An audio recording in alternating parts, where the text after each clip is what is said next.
Hey, okay.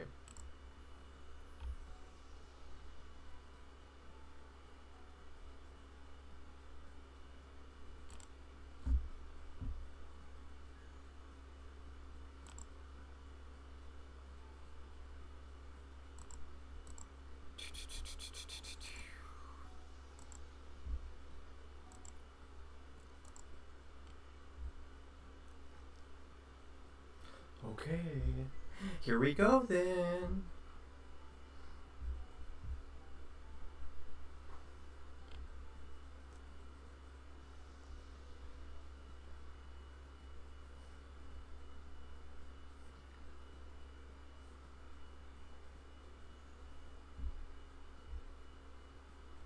Let's see.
Right, let's get on the actual tier list. Hello, is anyone there?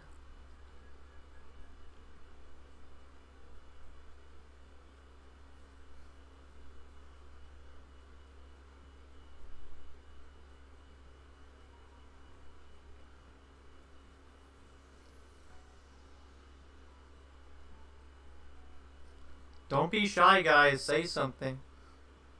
I see 3 concurrent viewers.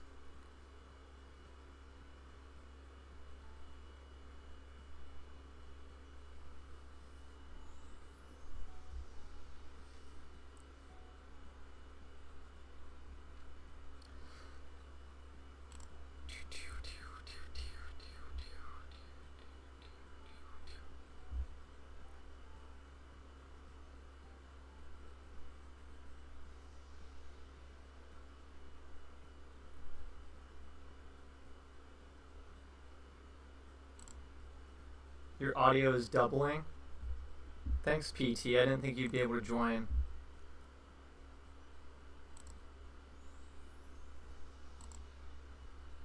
Oh, let me see what I can do to fix that. Oh. Okay, tell me if that's it now. I just didn't realize I had two audio sources on the mixer. Two input sources.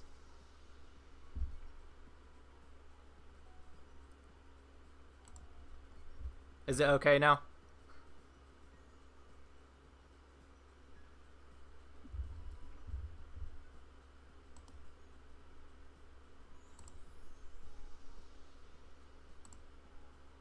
I'm in the car going to the hotel. Going to the hotel.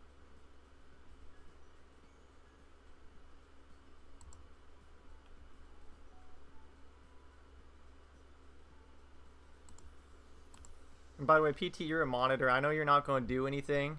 A moderator. Yeah, you're a monitor. But yeah, you're a moderator. I know you're not going to do anything right now. I hope you don't have to do anything, but...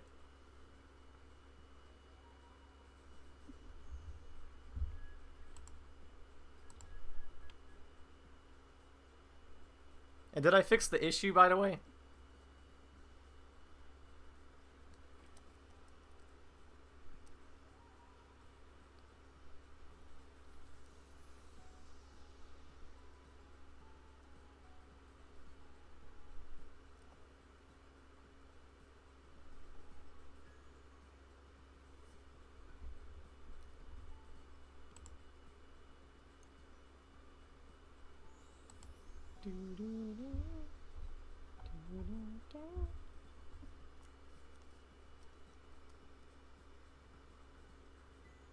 Okay. Thanks, PT.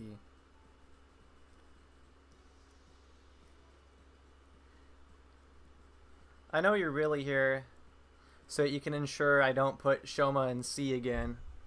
By the way, you know what? Actually, while I'm waiting on hopefully people to show up, let's get this straight. I don't really have a need for anything below C. Has nobody say the N word? I can't ban you. Oh, hey, Fonzo. Fonzo, you really should not be here, bro. Yeah, I know you don't care about this game. You're never gonna play it, bro, but...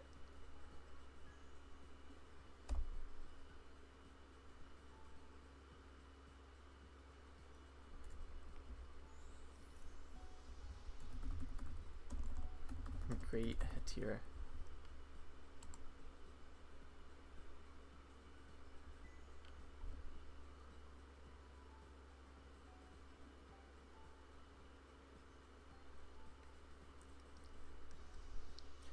Says there are 7 of y'all. Make your voices heard.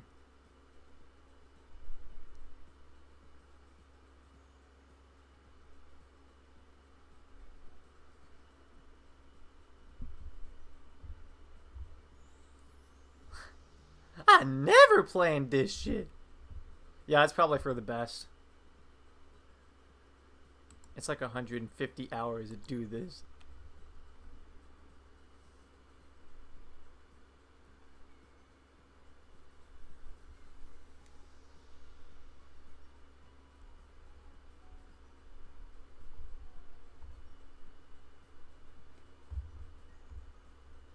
Just waiting on people, bro.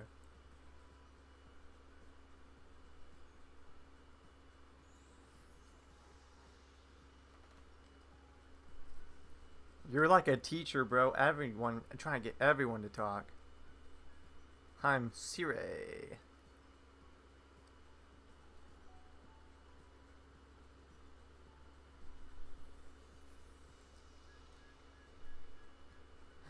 We, yes, we.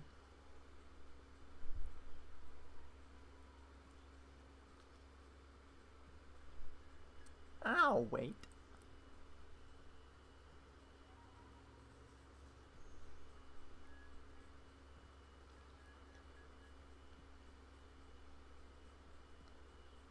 Worst comes to worst, we'll just yap this whole time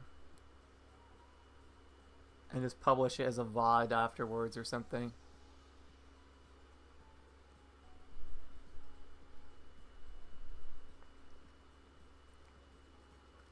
Another thing is I'm waiting to establish some ground rules regarding spoilers and what we're allowed to talk about.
Well, I guess we can go ahead and get started because I'm bored, bro.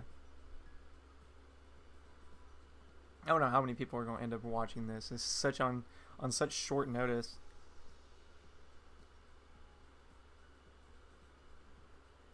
Well, anyway, for anyone watching in the future, you can get XP in live chat now. What? Anyway, everyone watching in the future. This is coming off of me having beaten the game. Well, all the endings anyway. like, I forgot, it was earlier this month or something. And because of that, I like to make some stupid tier lists, and I thought it would be fun to do this live. But, obviously all of this is subject to change, because, like, you know, your opinions on these types of games, you know, especially story-heavy ones such as visual novels and whatnot, they take a long time to truly formulate. Like, see my opinion on like, my ever-changing opinion on V3 as an example of that. But,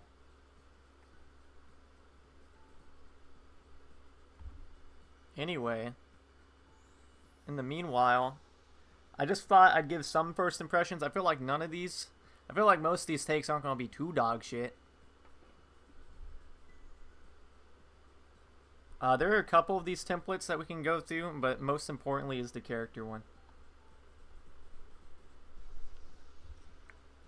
But first things first, I don't know where to start. I guess we could just do Takumi. No way, actually. Okay, so I divided this in a way. I don't feel it's necessary to really have anything below C aside from one spot, the great tier. Because I don't really dislike anyone in this game. I mean, okay, first things first. No one gives a shit about the commanders, unless if they like talk about, like, give them like another route or something in the DLC to flesh out the individual ones. No one cares, bro. They're doing nothing. I hate Dalshaw. He shows up way too much, bro, and his scenario is the exact same every time. I don't know which one. I think he's this one. I'm tempted to put him in the great tier, the limbo, just for that, but I'm not certain this is him. Is that you, little bro? I think that is. He's got like tusks. You know, let's quit stalling. First is Takumi. Obviously, you know, he's an S tier. I think he's definitely, like, I say he's one of Kodaka's most interesting protags, but, like, I've only played his other games. I haven't really played any of his other games aside from Danganronpa and this. No, Takumi was great. Honestly, I didn't really know what to expect, because whenever they first showed him off... By the way, is the audio balancing good, Tyler? I know your cell data is going to freaking die, but let me know before you die. We are not ranking the commanders, don't worry. Takumi, no, I remember whenever they first showed this game off at, like, that Nintendo Direct, I see Takumi's character design is like, wow, this Fire Emblem Engage ass design. And then he ended up, like, he's so good. He's actually just really good. The way he's characterized in every route, and the way that he goes out of his way to, like, he wants the best ending for everyone, but that ends up compromising so much because of that perfectionist mindset and the justifications and he jumps through to achieve that perfect ending are very... Music's a little quiet. Turn it up just a wee... Well, I guess we can turn it up just a wee bit. I'm going to have this shuffle, and, like, if something like, oh, I don't know, the boss theme plays, it's going to, like, jump scare everyone.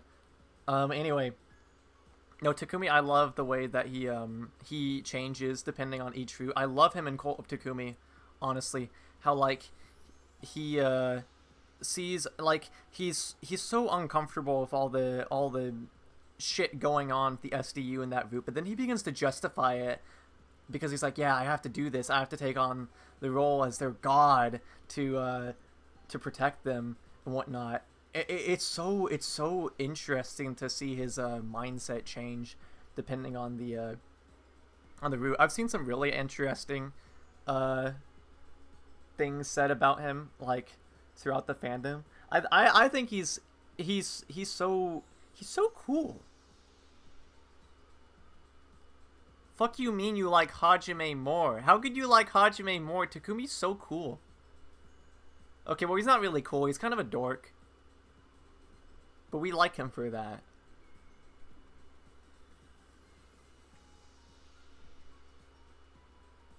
I guess I should specify also, everyone should get their first ending before they watch this. I know no one's really here right now, so they don't get to hear this.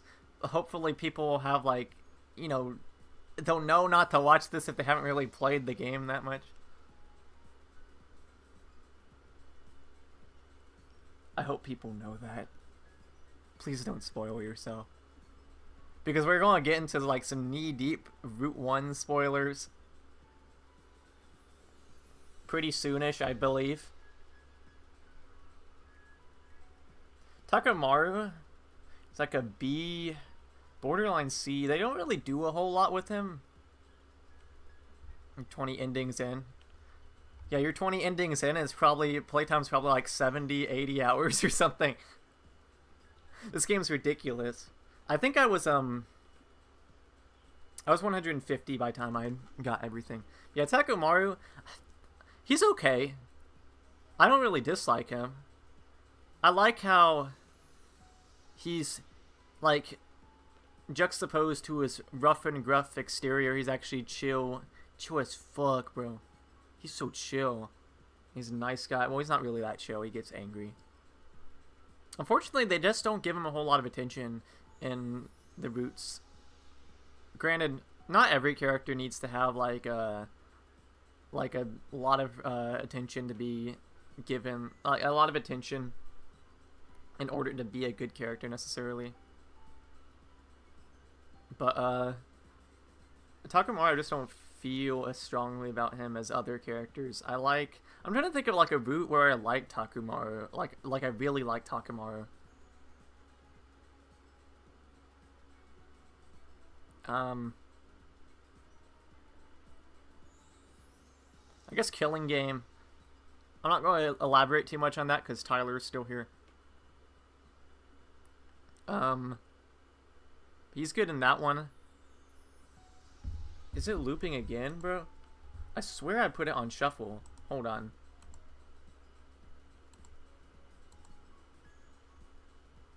Shuffle is off. Shuffle is on. Okay.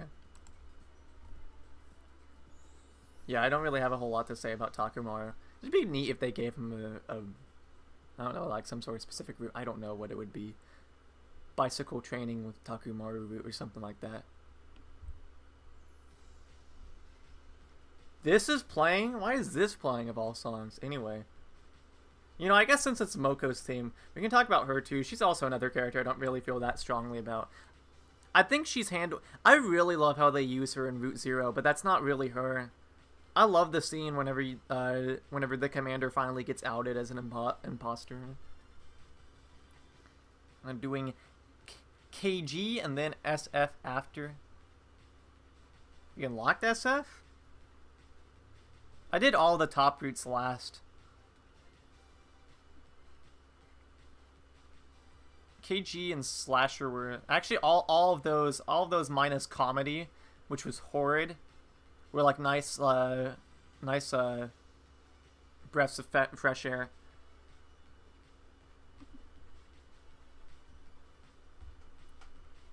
I think KG was the first one I got up there. It was fun. I have some issues with it though. I think after this I'm going to do after this we'll do the route tier list.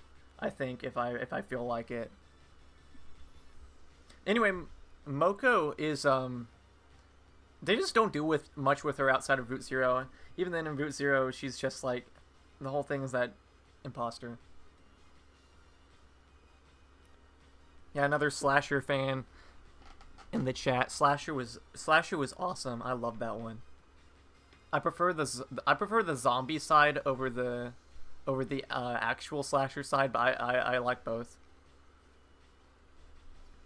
Bro, I know that the artists behind this game probably fucking hated working on this game because they had to make so many like one-off assets and stuff. But the zombie sprites were so cool. I loved it.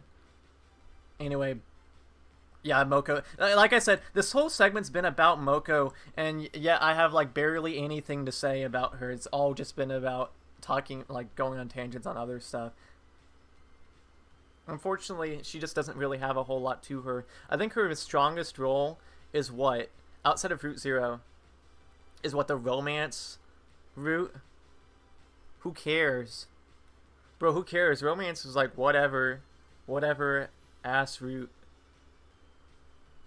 Nobody cares, bro. If somebody does care, I'm willing to change my mind on this stuff. The whole point of this stream is to like have discussions and stuff. I'm not just gonna be like, oh, this is dog shit, F tier. No, I'm willing to hear what people have to say. But again, I think Moko's inoffensive. I don't think any character in this game is really that bad. There's one who's bordering on it. I'm just gonna be dead ass. Anyway, about Hiriko, I'm not going to talk about Hiriko too much, considering that we've got two non-SF players in the chat right now. The Uchikoshi daughter, as some like to call her. Hiriko, I don't really know. She feels like a Zero Escape character. Honestly, I know she's like definitely reeks of Uchikoshi's little princess. She's okay. I think the dynamic she has with Takumi can be fun. The way they bounce off of each other. And how unnecessarily cruel she can be at times. But still caring, obviously. Outside of that, though, I just never really found her that interesting. She's fine in the SF and SF related routes. But, yeah, I don't know. I just never really felt that strongly about her, and even then, I said before with you, but romance is great for Kurara's character. I haven't done the rest of it. Yeah, because that's literally like the only noteworthy part of the romance fruit is that Kurara gets something. I'm sorry, I can't pronounce these names. I have such trouble pronouncing Kurara. Man, this song is long, bro. Why'd they give Moko such a long song? Hiriko, I haven't really finalized my thoughts on her. My thing is that I just didn't really care a whole lot for SF. I think SF is an okay route, but it was the last one I did, and I felt kind of, I guess, disappointed about it, because it felt like it was there to fill in holes that the player can already fill by themselves, while also opening up new ones that are not filled and just kind of like loose threads. Granted, they could do like DLC routes about them. Anyone who hasn't played it can see. I feel like they can see what I'm talking about. I guess we can talk about Kurara real quick. This will be quick. I like Kurara. I think she's fun. Got really funny personality. Says some unhinged stuff though. But I like that. I like mean characters in visual novels. I'm glad that people seem to be more accepting of her than other mean characters. I think we should have a whole route that's just Kurara no mask route. It's literally just completely normal. But Kurara doesn't have her mask. Her highlight was, romance.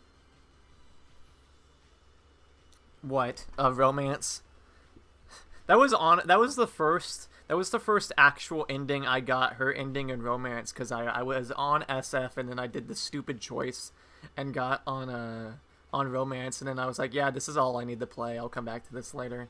And I think after that I got coming of age. I like Kurara. Outside of that, not like a strong or really amazing character or anything, but though also I find it kind of weird. I guess I see why they do this, but you know, in the animated cut, like the pre-rendered cutscenes or whatever, whenever like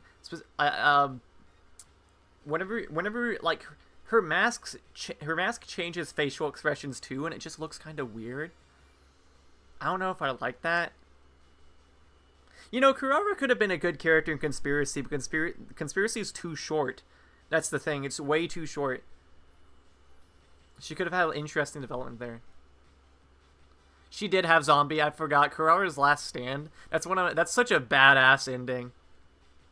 Flight of the Living Dead's one of my favorite bad endings also. But I like Kurara's Last Stand.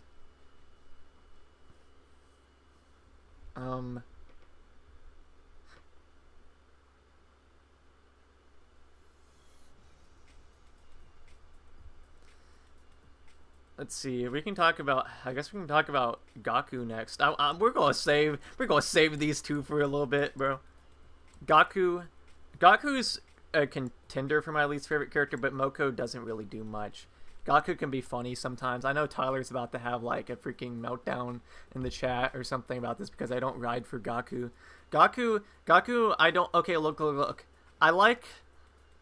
Honestly, I'm perfectly okay with Gaku being an unlikable character, at least a less likable character. Because you can't just have every character in these types of games be like a super nice guy who wants to help you out or be super badass evil person or whatever. Like, I honestly like the idea of Gaku just being this dude who just whines and complains about his life and stuff. I think that's all right, honestly. And I really like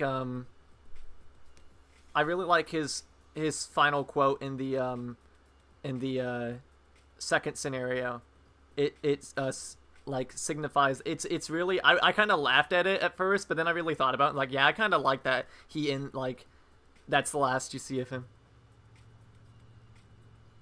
I don't find Gaku really endearing. You haven't done it because I know we've talked before, but anytime there are two instances where Gaku gets Gaku gets endings. Gaku gets two endings.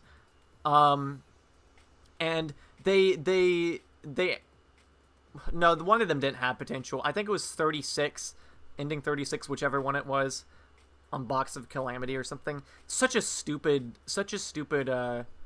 divergence of the route. Really, really stupid. And it's required for SF also for some reason. It makes no sense to me. I need someone to explain that to me. Why ending 36 was required for SF. But anytime they try to do something with Gaku, he ends up delving back into his selfish side for like a joke. I'm thinking about the Box of Blessings ending for that. It's like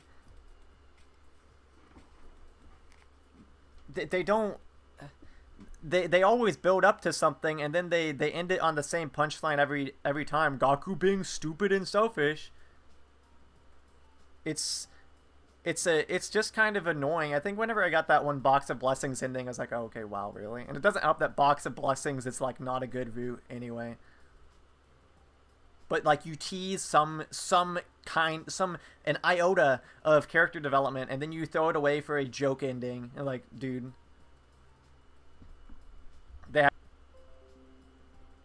Hello?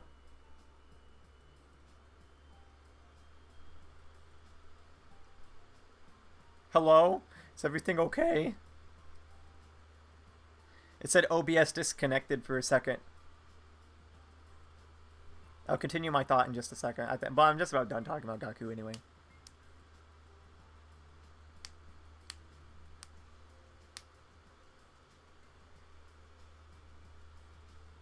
Everything good now?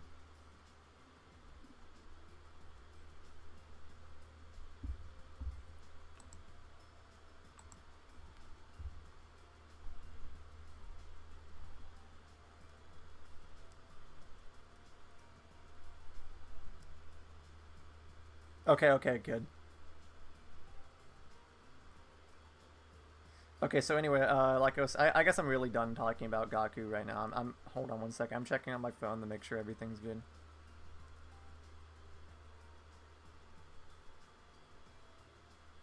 Okay. We fine. We probably fine. Who we talk about next? I feel like we gotta talk about the twins. The twins? The Twiz? We gotta talk about them together. I love the twins. I love them so much. At first, whenever I saw them, these were like the characters I did not notice in any of the marketing, so whenever I saw them in game, like, the designs didn't really vibe with me that much. I thought that they were going to do some weird incest shit, and there is some questionable stuff that Ima says. But honestly, they grew on me a lot. Ima kind of reminds me of like a really diet trolley side of Kokichi. He does funny stuff, and I love the sprite. I love the sprite of him doing the thumbs up. That's like one of my favorite sprites in the whole game. I like it whenever anytime Kaku does disappear, it highlights how he codepends on her more than she depends on him. I think that's that's honestly interesting. That Ima insists that he needs to protect Kako, but Kako is good on her own.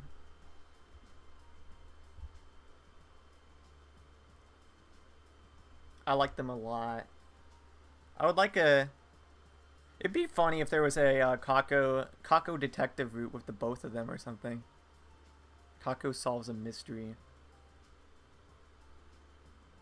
I'm trying to think of any specific routes I really like them in. I think something that helps is that Ima is probably my favorite unit in the game, gameplay-wise. Like the part in second scenario where Kako gets Ima killed. I like that. I think that's in a... No, that's in... Yeah, that's in second scenario. I'm thinking of other routes that split off from there. Yeah, actually I like Ima a lot in Route Zero.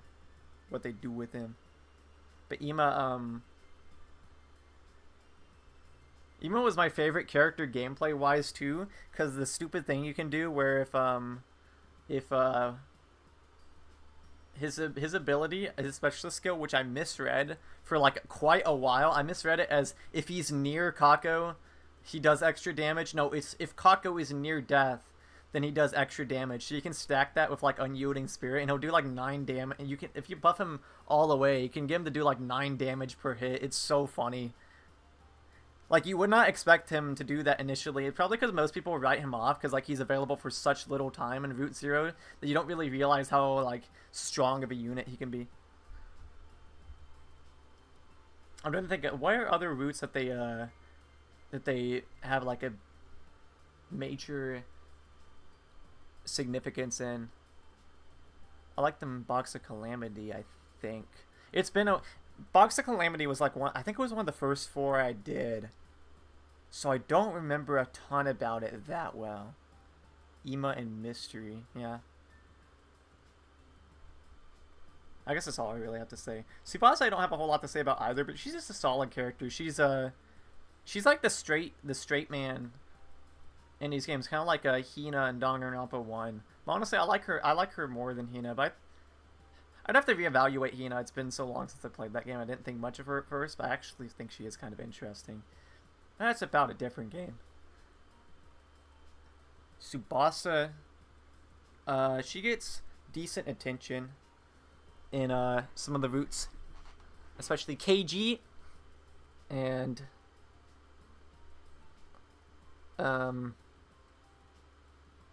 right, the Tsubasa split from the Undying Flame Bomb, the 3-way Undying Flame Bomb split with Kiyoshika and Takemaru. Hina's better than I think, though I haven't seen enough of her. Yeah, it's kind of debatable. I think Tsubasa's good, and I like Tsubasa and Veshness. That route's short, but I think it's really compact.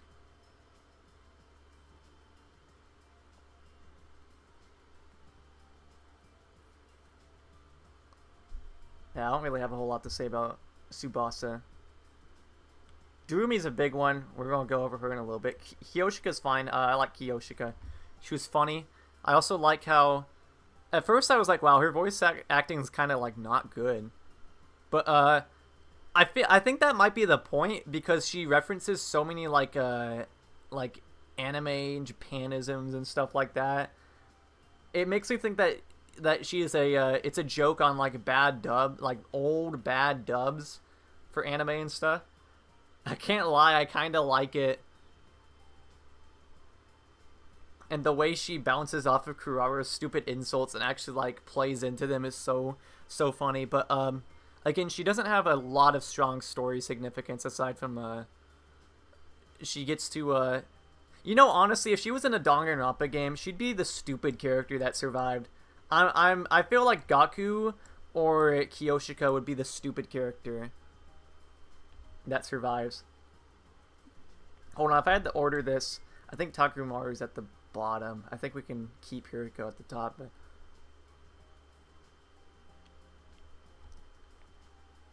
now Kiyoshika's funny. And like I said, you don't have to be the most plot important character. It's gotta be Kiyoshika who dies, Gaku dies first. See, I really feel like If you put Ato and Darumi at the bottom, you're dead. Man, of course I'm not going to do that. I'm not going to do that. Yeah, I don't really have a lot to say about Kyoshika. Oh, I guess it is worth mentioning her romance route was kind of a whatever. Like I said, I think the only good route, the only good segment of the romance route was Kurara.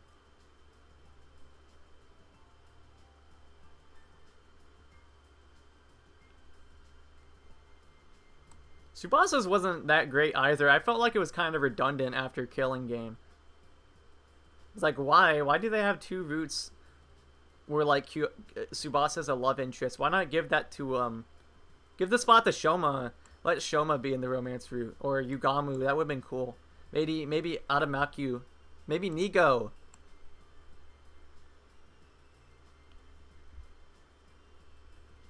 This song's also really long. Oh, it's 10 minutes.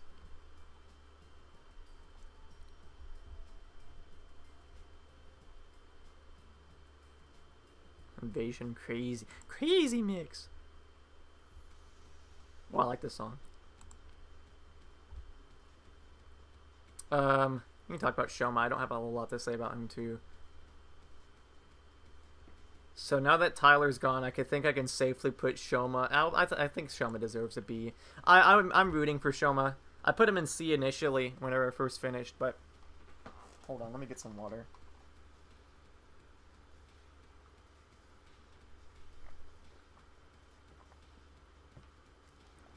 Shoma deserves better. I feel like anytime they try to highlight him, it's always cut short. But with that said, I did like him in Box of Calamity and that one short moment in Box of Blessings. Also in Route Zero, I actually really like him in the latter half of that. Oh, not Route Zero, sorry. Second scenario.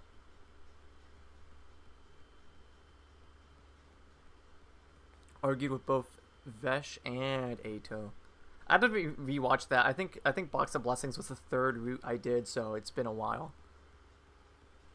Really unfortunate that was my third route. Bro, my first three routes are so funny because my first one was Coming of Age, which is perfectly solid. I liked it. It was fun. The second was Cult of Takumi, which is unhinged. And Box of Blessings was third, which is bad. I don't like Box of Blessings.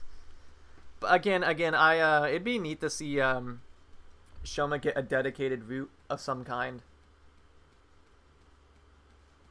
Because as of right now, there's not really a whole lot to talk about. I also liked his last quote in second scenario. His is one of my favorites also. Really powerful stuff and the guilt he feels. I don't know how much I should say about second scenario. I'm not really sure how many people have gotten the that ending one yet. So I don't want to say too much just in case someone's stumbling upon this with the only having gotten like maybe half the endings and haven't gotten second scenario yet. But we're spoiling Route Zero and beyond though. You got You got ending 1 as your first ending? How? I guess something I like about ending 1 is that you can get it on your first and it's not like locked behind locks or anything. Because that'd be dumb. And kind of kill the whole point of the route thematically because you're supposed to intuit your choices. You're supposed to make bold, brave decisions to get there.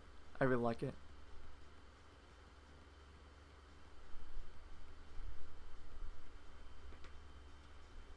Who's next? Yugamu.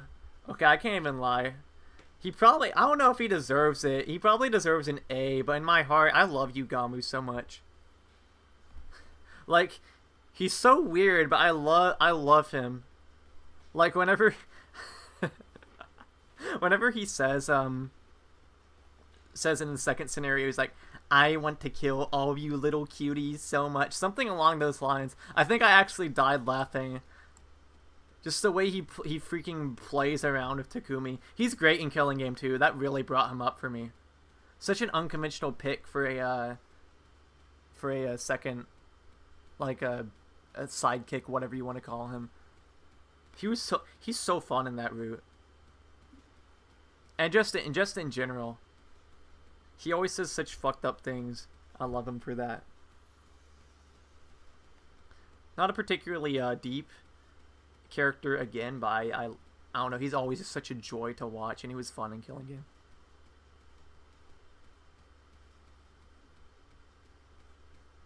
I feel like if they did a boys version of the romance fruit, they can't exclude Yugamu. I think if they did that, I feel like if they did that, they'd exclude like either Yugamu or Eito as a joke, like just a practical joke. By the way, yeah, as another warning, I think I stated this a couple times. Since we're getting up to the point where Route Zero spoilers are unavoidable, I will be spoiling it Route Zero Rotten in just a few minutes.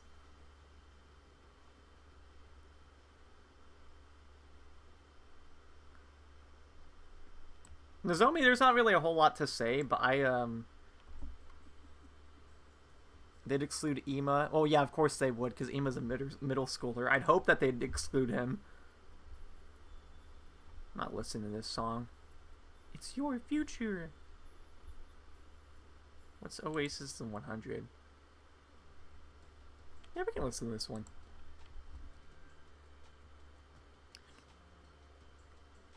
What is there to say about Nozomi, really?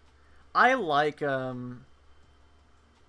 Nozomi's nuance. It's really hard to talk about it outside of second scenario. She's really good in that one. I like the I get her seeming kind of cliched, but I always enjoyed her being present. I think I liked her more than like, I hate using Danganronpa as a frame of reference because it sort of, because a lot of people like to compare these two games without really acknowledging what distinguishes them. This isn't, obviously this takes inspiration from some of Kodaka's earlier work, but like it's very much its own thing. But again, it's the only other Kodaka work I can compare this to. If you compare it to like Chiaki or something, I think I like her more. Yeah, Nozomi, I think she's handled really well in Route 1. I think the scene where she starts berating humanity really got me, and we're gonna have to talk about Sirei in a little bit too, because I got a lot to say about Sirei also. Nozomi could drop the A. I don't know. It's hard. Also, her this is kind of like a petty thing. I didn't like her in Killing Game. It doesn't really matter since that's just one route. I'm trying to think if I didn't like her in any of the other routes. She takes a back seat in some of them, of course. But obviously, she's the best in Route 1, Ending 1, whatever.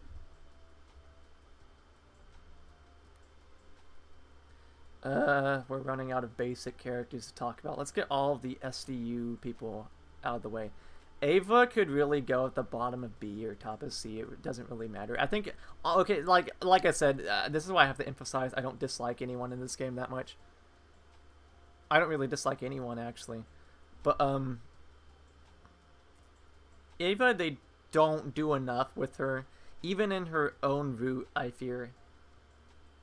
Her own route, like, literally the Ava route, I don't know, it just felt kind of, like, generic, and I really didn't like how they were forcing the, romance between her and Takumi. It just feels so unnatural in that one. Box of Calamity Ava was probably the best for her. I think it is kind of neat though how they like they literally, brainwash one of the commanders and make her into a slave, and I'm trying to remember. It feels like the SDU doesn't really question it that much. I mean, obviously they do wonder what Sirei is up to, but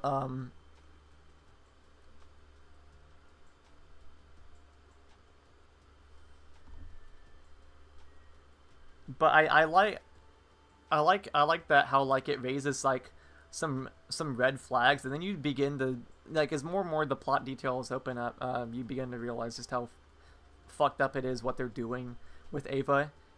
I think that's interesting.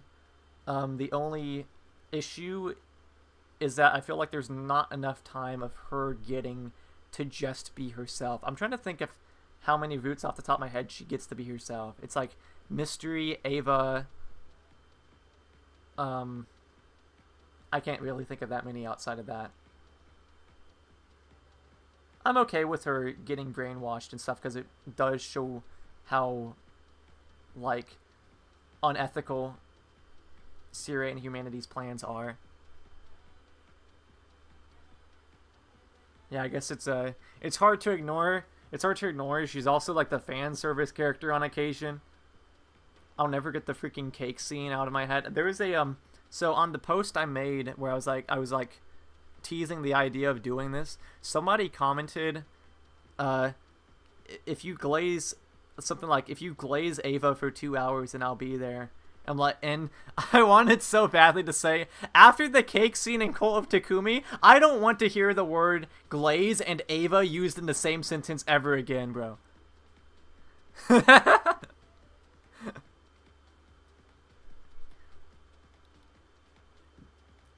The Ava cake scene was my punishment for making fun of the horny side of Danganronpa in the V3 video. It was like a total punishment. Really enjoyed Ava and Killing Game.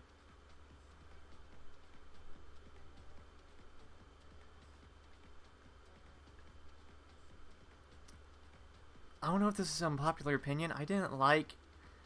Okay, I think Ava's fine in Killing Game. I don't like Nozomi. It was kind of weird because I think my bigger issue is that Nozomi kind of like degenerates as like she totally like doesn't really starts devolving as a character. I guess we're talking about Nozomi now instead of Ava. Yeah, that's the thing. I don't like Killing Game Nozomi because they're constantly pushing this big sister attitude with Commune, and it's never really funny or endearing. I don't really find it that endearing, and they like repeatedly force it to the point where Nozomi doesn't feel like herself. I get that she's kind of like different after her interaction with Ava, but it feels like she gets brainwashed almost. It's kind of unnatural. It didn't make me uncomfortable or anything. It just got old, honestly. I didn't really like Nozomi in Killing Game. I guess now we're, but about Ava, they could do more with. I think she's got a lot of potential. I thought the Ava route was kind of disappointing. Anyway, I guess we're on to the big characters now. Well, the big two of the SDU. Darumi is a fan favorite for like a very good reason, and mine too. I kind of wish. I can't really blame people for talking about her so much, but I kind of wish people were more quiet about that on like Twitter and stuff. That Darumi gets her own route, and it's really, really good. The way it's unfortunately Darumi is like a Darumi made Killing Game. You know, I kind of like that how for a while Darumi's not really that active in Killing Game because she got so many points, so she doesn't really need the show. Like, or I don't know, she's just off screen for a lot of the time in Killing Game. It felt like it was just kind of funny. I totally expected her to be the next sponsor. I thought for certain she was going to be the next sponsor, but I guess it makes sense that she wasn't because she'd want to actually play the game. But as for Retsnam, which is like pretty much all of Darumi's character, I think Darumi's fun outside of Retsnam, of course. Outside of how she can say poggers while you're scavenging for materials, that wasn't necessary. But I like how she opens up a lot in Retsnam and becomes one of the most human characters in the entire game. Because you unfortunately see that with a lot of people who are like antisocial and stuff, where they don't really open up around a lot of people and instead just prefer to push them away.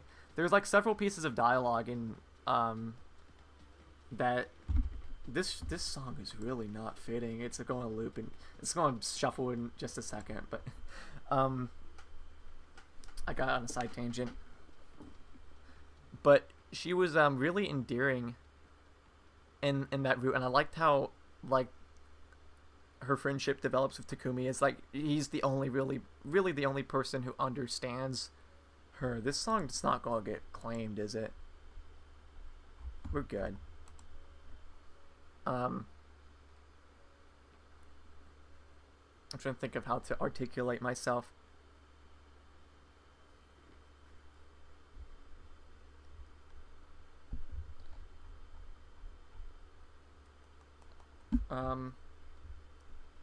Sorry, I'm checking something.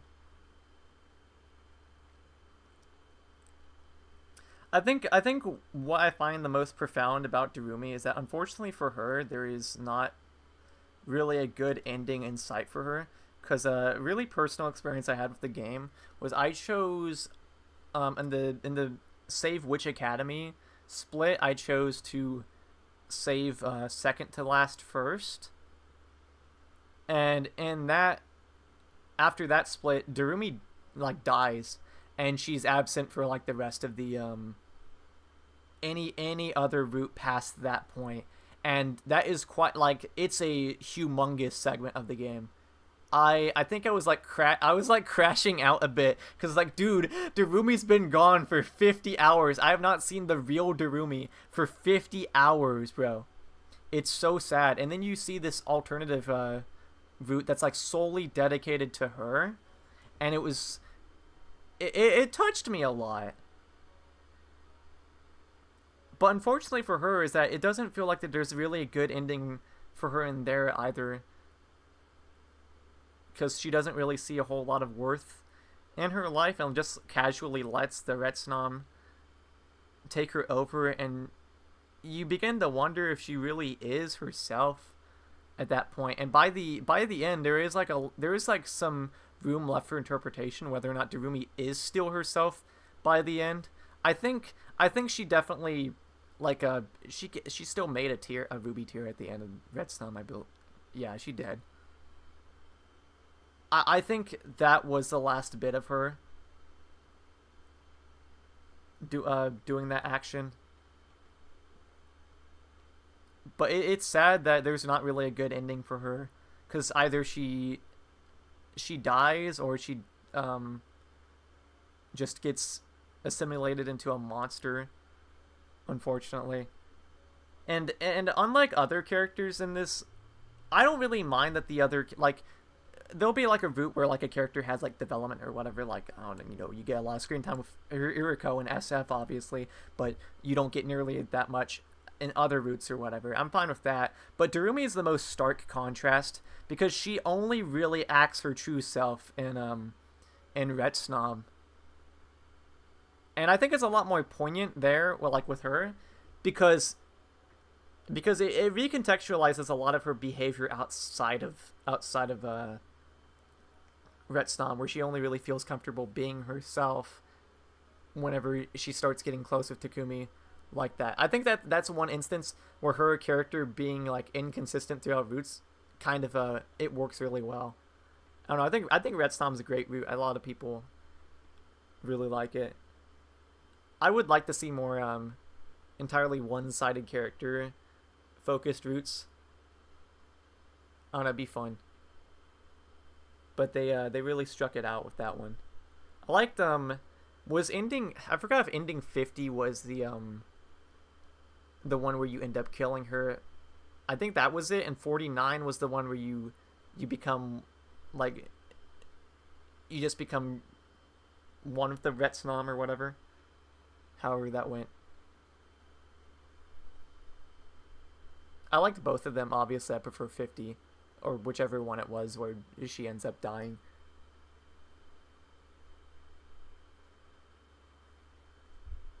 Anyway, let's get this out of the way. Eito is the best character in the game. Thank you, music. Eito is fucking crazy, and I'm so I'm honestly really surprised that neither like me nor anyone else I've talked to about this game has gotten spoiled on him. Unfortunately, like no one shuts up about him on Twitter, so you get sussed. He gets sussed out pretty quick. I didn't really get much discussion of this game on my feed until after I finished Route Zero.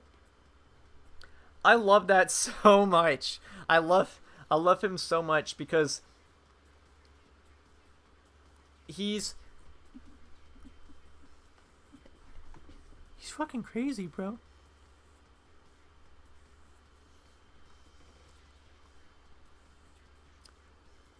What was it I was about to say? At first, I didn't really know how to feel about him because his motivation seemed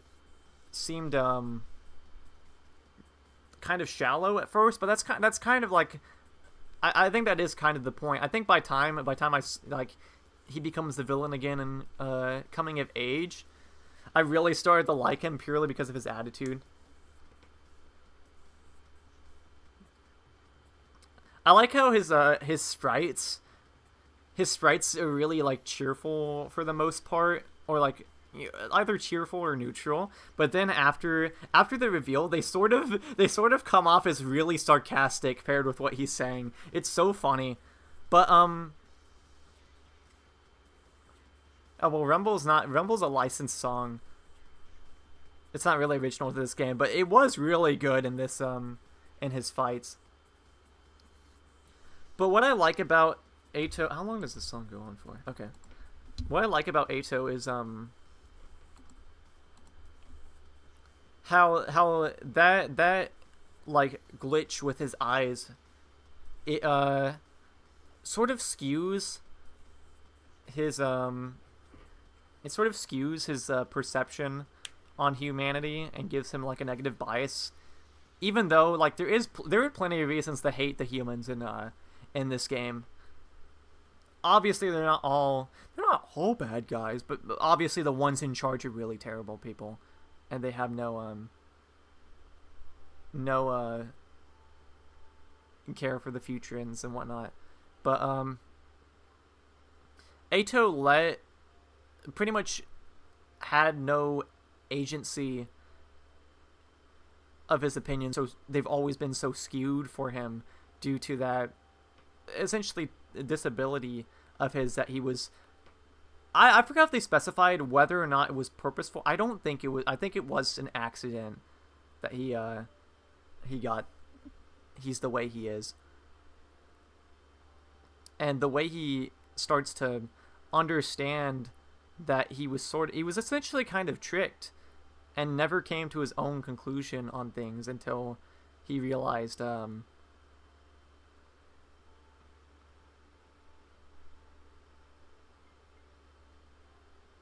stuff. I like how he plays off of Takumi also.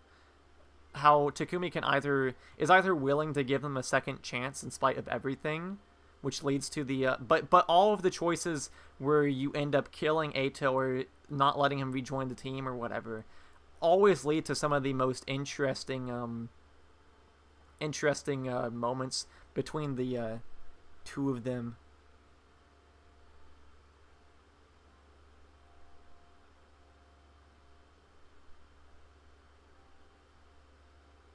Wait, so he was sabotaged by... I honestly forgot a lot of the conspiracy details because that was such a over and done route.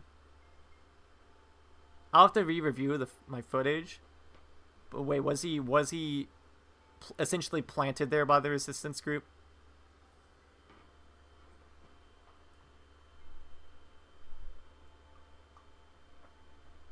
Okay. I'll have to re-review that route. But I love obviously Goodbye Ato. One of the most interesting. I guess that's essentially his character. It's his Retsnom pretty much.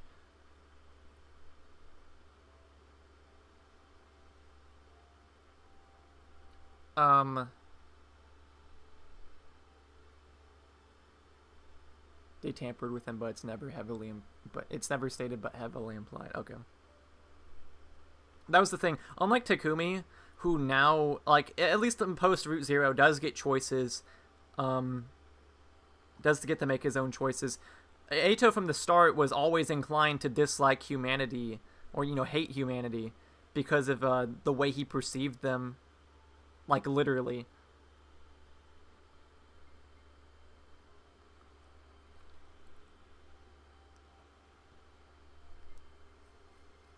There is a lot to talk about. I saw multiple Eitos as like sort of a fun route at first, but I have seen some people have some interesting discussions about that route in particular.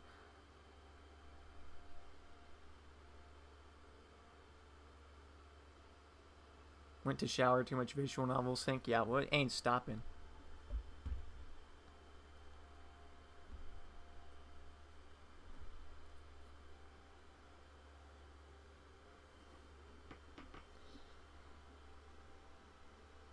I think I'll be able to like compile my thoughts a little bit better whenever I do eventually make the video. But I really liked how they handled Eito and all the angles you get to see of him due to the nature of this game, and especially how he plays off of Takumi.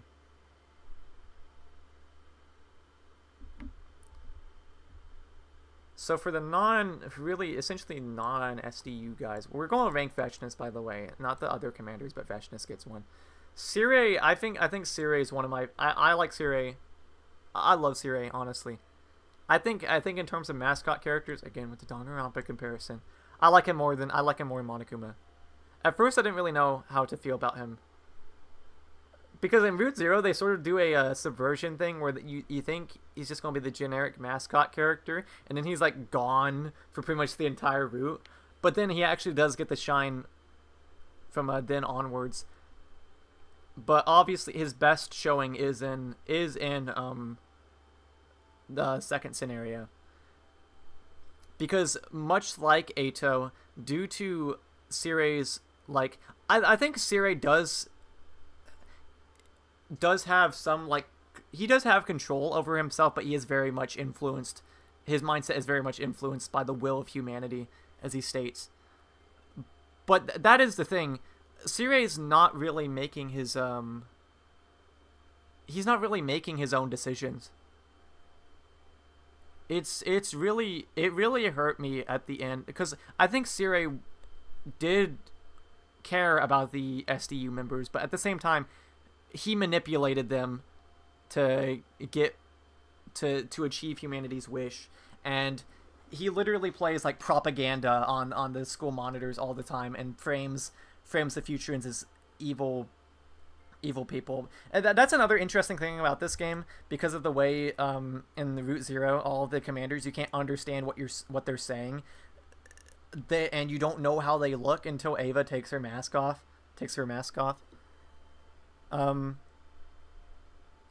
Due to what Sirei is saying, it does instill a negative bias of them, which is unfortunately something that like war does to people. Whenever they just want to survive too, they didn't want to be eradicated. But what hurt me the most about Sirei was I do feel like there was a part of him that did care about the SDU members. But at the end of second scenario, he goes haywire. It's not really certain what's going on with him, if he's like glitching, because it goes back to normal if you go the reset route. But what that reads to me is Sirei's lost control, and he's now being fully puppeted by the hatred and bitterness of humanity to wipe out the Futurans for no other reason other than they're mad for having died at their hands in retaliation. It really does hurt me. But of course, I'm perfectly satisfied with how Sirei's character gets wrapped up. I really like that. It's really tragic.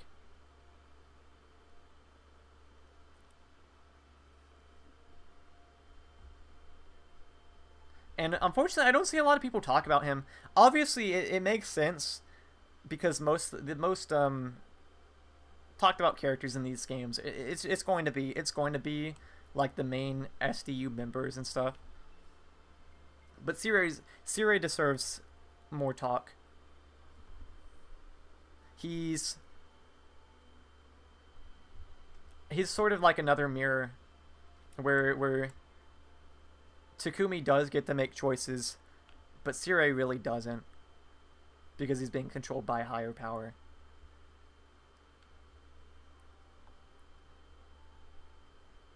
And while the sad music's still playing, sorry Nigo, you don't do anything. I mean, he's kind of funny, I guess. I'm not really offended by him or anything. I don't dislike anyone in this game, but Nico doesn't do anything. Oh, I mean, he does stuff. Obviously, I guess he's somewhat important to the plot sometimes. But, like, he's not really a character I care about. He's definitely not as interesting as Cirei. They do have some funny interactions, though. What was something else? I made a suggestion. One thing I want the most. Don't ask me how they're going to end up setting this up, if they were to go through with it. Excuse me. But I want them to. I had this stupid idea for a route. Plot device and Route Zero, buddy to brainwashed Ava and the butt. Yeah, he does have a pretty fat ass. I saw an ass tier list of this game really early on in my into my post Route Zero playthrough. He was in the top tier, bro. And you're like, yeah, they have a point. But I know I had this insane idea for Route, and I'm cooking, I promise you. I want a Route where for some reason Nigo gets mad, like he gets fucking fed up, and he's like, I'm gonna take over the school, and he becomes a dictator. He takes over the school. I don't know what he'd do, but I really want him to take over the school. I mentioned that in a tweet. Kodaka retweeted it, and I think the VA for Nico saw it too. I think it's a great idea. Hit me up, Kodaka. The safety episode from Gumball. I'm trying to think of what you're referring to. That's not from one of the... Oh yeah, I know what you're talking about. No, I just want Nigo to be evil. I want him to go full evil mode. I've had a couple of ideas for routes. One I really want, like I said, I just kind of spitball these without thinking about them. But I want one where Takumi and Cirei get exiled from the school for some reason. It's an entire route outside of the school.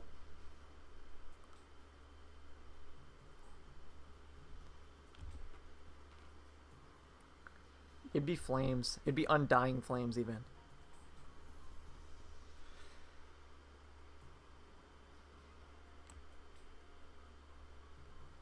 So Shion's really strange for me. I see a lot of people really love him, and I don't know if he's like bottom of A or top of B or something. I really want someone to argue back on this, because I am definitely missing something, I feel.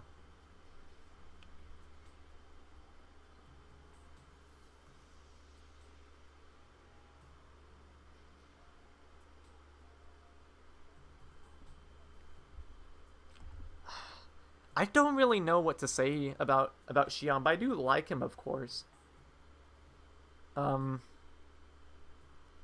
he's enjoyable. I don't really have much to comment on outside of that. I like how biggest nice guy of no life, the unemployed friend. I don't want to listen to this song. Do do do do do do. That's not the song I thought it was. I like this one. Like I said, I'm sorry, I don't really know what to say about Shion.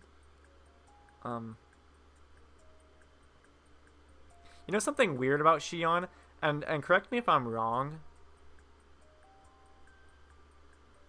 correct me if I'm wrong, but I'm pretty sure in Coming of Age, they used the wrong name for him because in Coming of Age he's called Fireboy or FB. But in Coming of Age they mistakenly call him Shion at some point. I think Takamaru calls him that. I believe anyway. I know this because I got Coming of Age first. And I was kind of confused to who he was referring to. There are a couple of typos in this game, but that's a bit of a big goof. If I'm not misremembering things. Something else I had an idea about was if I just like these evil roots. Okay, Shion takes over the SDU route, or like I don't know, he starts hating the SDU for some reason, and he ends up, like, I don't know, taking over the school and weaponizing it against them or something. I don't know if he can do that, but it'd be funny. What if they can use the mistake for a Takamaru story for DLC? I don't know how they do that, unless if the story is that Takamaru jumped in to Coming of Age from another timeline, but that it's kind of really stretching it. It's kind of dumb. I think they should just fix that. There have been a couple patches for this game that supposedly fix typos, so I don't know, they'll probably fix that.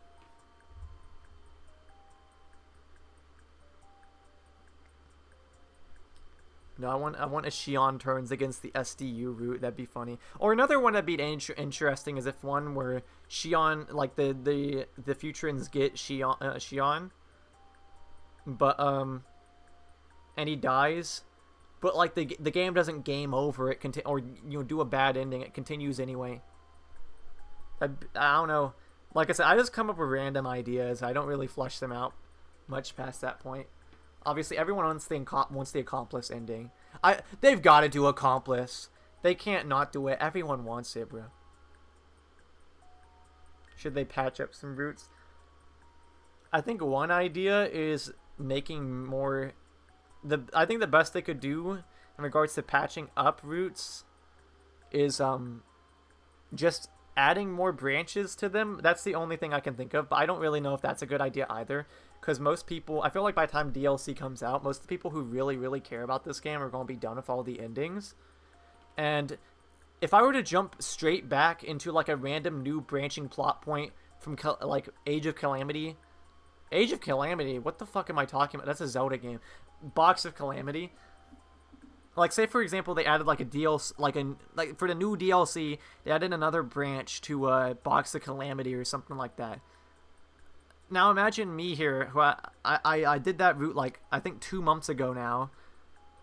Suddenly coming back to that like a year later, however long it takes for them to make DLC. It'd be so confusing. I think that they should just do new routes altogether. I don't know how they're going to handle doing DLC.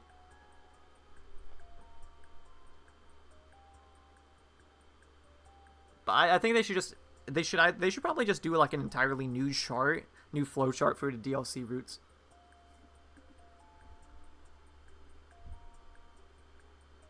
Anyway, we've been on Shion for a while now. Again, we just keep on getting on these characters and going on tangents about things that are like not really related to them.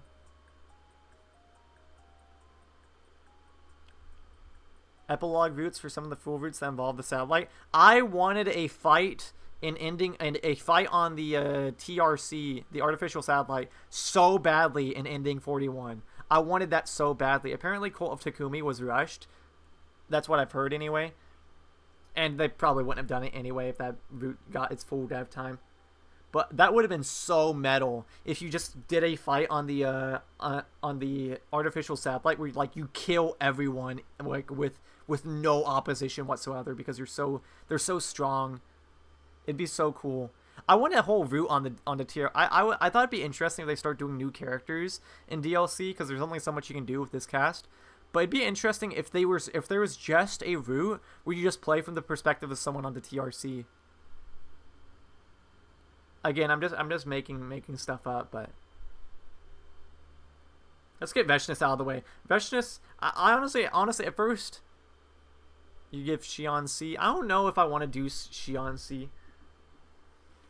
I'll see what other people have to say in the future. Oh, I feel like my opinion of Xion needs to get more fleshed out. But Veshness I'm chill with. At first I thought Veshness was really boring. But something, obviously, unlike Ava, the Veshness route actually, like, sees her getting fleshed out and shows that she plays off of... She sort of contrasts with Takumi in an interesting way, a different way from Eito.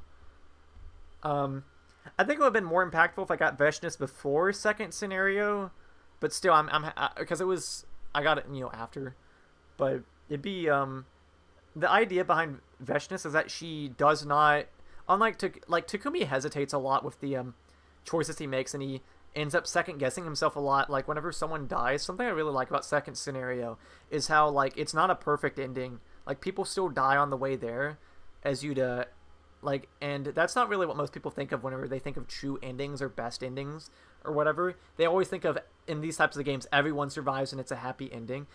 Like, Route 1's not a happy, like, it's not the happiest ending by any means. It's the right ending, though. But Veshness, anyway, explains to Takumi that she does not hesitate when she makes her decisions. And that's where she gets her success from. But at the same time, Veshness is essentially like a cruel dictator.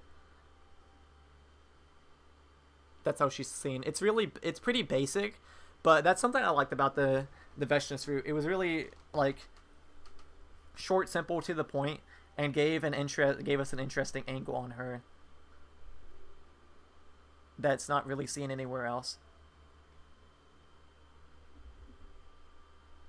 Now, 90% of the time, she's not really that interesting, and she's unfortunately not very threatening either. Like, she comes off as really imposing at first, but as you play more routes, the Ludo narrative stuff starts to fall apart whenever you've done so many routes and played the game so much that you start getting really, really overpowered, even on the hardest difficulty. So you can, like, there are, like, routes where like, during the final boss fight against Veshness, the game forcibly cuts you off, like, whenever you do, like, take out half her health, or outright prevents you from killing her altogether. Because, oh, she's so strong, you can't handle her power even though you're literally about to one-round her.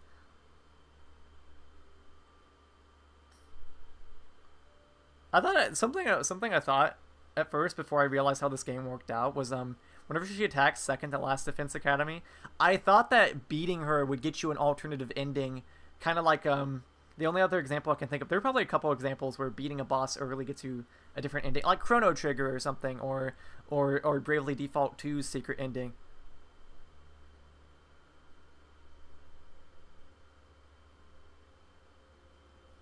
Yeah, that's pretty much everyone. Because I fucking hate Dal Shah, I'm gonna put him down here. He's not a bad character or anything. I think this is Dal Shah anyway. We're not ranking the commanders. Don't worry, we're not ranking them. I don't even know their... I know Anamaku, I know New Gank, but I can't recognize them by their helmets. Dal Shah, I hate his scenario so much. Because anytime Dal Shah shows up in a route, it's like, how did he get past the wall of fire? And then Takumi's head gets chopped off at some point, and you fight Dal Shah, and he's like, wow, you guys fucking suck, even though you're, like, really overpowered and can beat me anyway. But we're going to, like, not let you win against me anyway. And then I'll come back in a few days, and then you have to use the poison trap on me or whatever. It's so... Tomb Timmy is the last one. Well, I don't... Okay. Okay, but we're not ranking them. I like Turin Timmy and New Gang's dual boss fight, though. It's just a shame that they didn't do much of that outside of that. It would have been cool to see more remixed boss fights like that. Anyway, yeah, I don't know. I don't mind Dal Shah as a character. Dal Shah, the idea. This song's really eerie without the sound effects.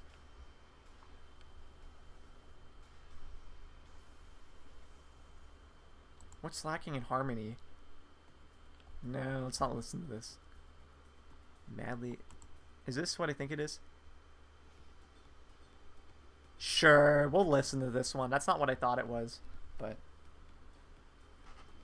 Anyway, now that that's out of the way, again, these are, like, subject to change.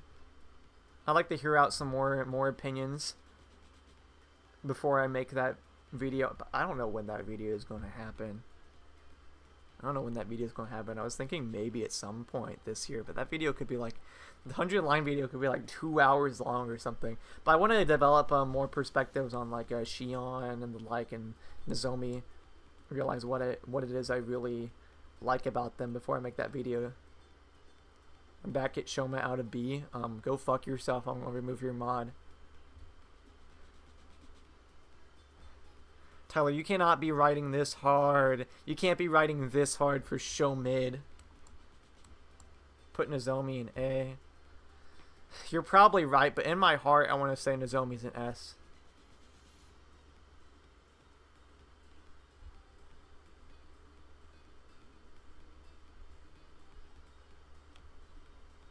Like I said, we just need that Nigo root. Honestly, I'm down to do the root tier list. We can do the root tier list. Let's see. Root ranking. Is this the one I was using? Oh, we're spoiling. Okay. Shoma is awesome. No, he's not. He's fine, bro. Anyway, how many tiers do I need for this? We're going to go on. We're going to talk about roots now, okay? Where would you put any of the Geese? The Geese aren't really characters. But I will say, I'm not going to say anything for Tyler's sake. The bad... there are a couple bad Box of Calamity endings. But the bad ending in... I forgot which one it was. But it was next to the ones that are required for SF. One of the bad endings for Box of Calamity... I really like that one. The one of Nozomi, if you know what I'm referring to. I really like that one. But yeah, but I don't want to talk about the Geese too much anyway, because I don't really have much to say about them anyway. But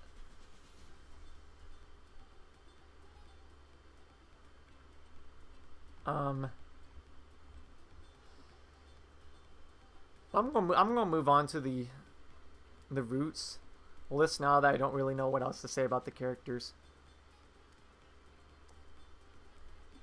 So let's get the first and second scenarios out of the way first. Actually, I think we can make a different tier for them, because obviously these are like the most engaging parts of the game. I had so much fun with Route Zero. But also does a really good job at setting up the game. It feels perfectly fleshed out with the game's concepts and stuff, but also the idea that you don't really get to make choices in this one, which I think is cool in the sense that like you don't really have much agency and stuff until afterwards, and you can see how you can make things right. It's cool.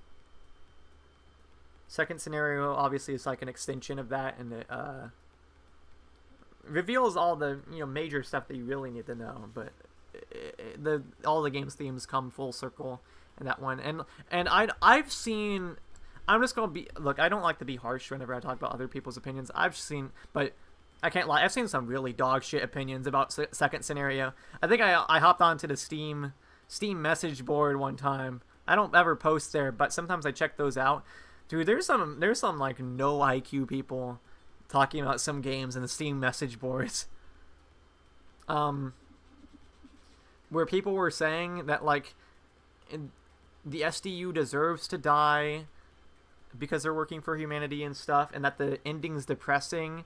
Like, no, obviously the ending is sort of somber, but at the same time it does have hope instilled in it. I think it's interesting how the game like outright they make it clear from near the start of Route 1 that these characters can't die, but then as the game goes on, you start realizing just how sacred death is, and carrying on the legacy of other people. Meanwhile, I'm trying to think of how to phrase it. It's moral complexity that leaps over a lot of casual play. Yeah, that's people like to see things in black and white views. There's a lot of nuance to the situation, but I think the second scenario is the best way I'll always find to describe it is it's not the best ending, it's the right ending, because everything is figured out, and that's the route where everything is made right, and the war finally stops. We're not listening to this. Destination noise. We can listen to this. Yeah, it's the route where everything's made right. That's what matters. And a true connection is formed between humanity and the future is. I think I rewatched it like 5 times. I rewatched the ending like 5 times after I finished it because I was like in disbelief.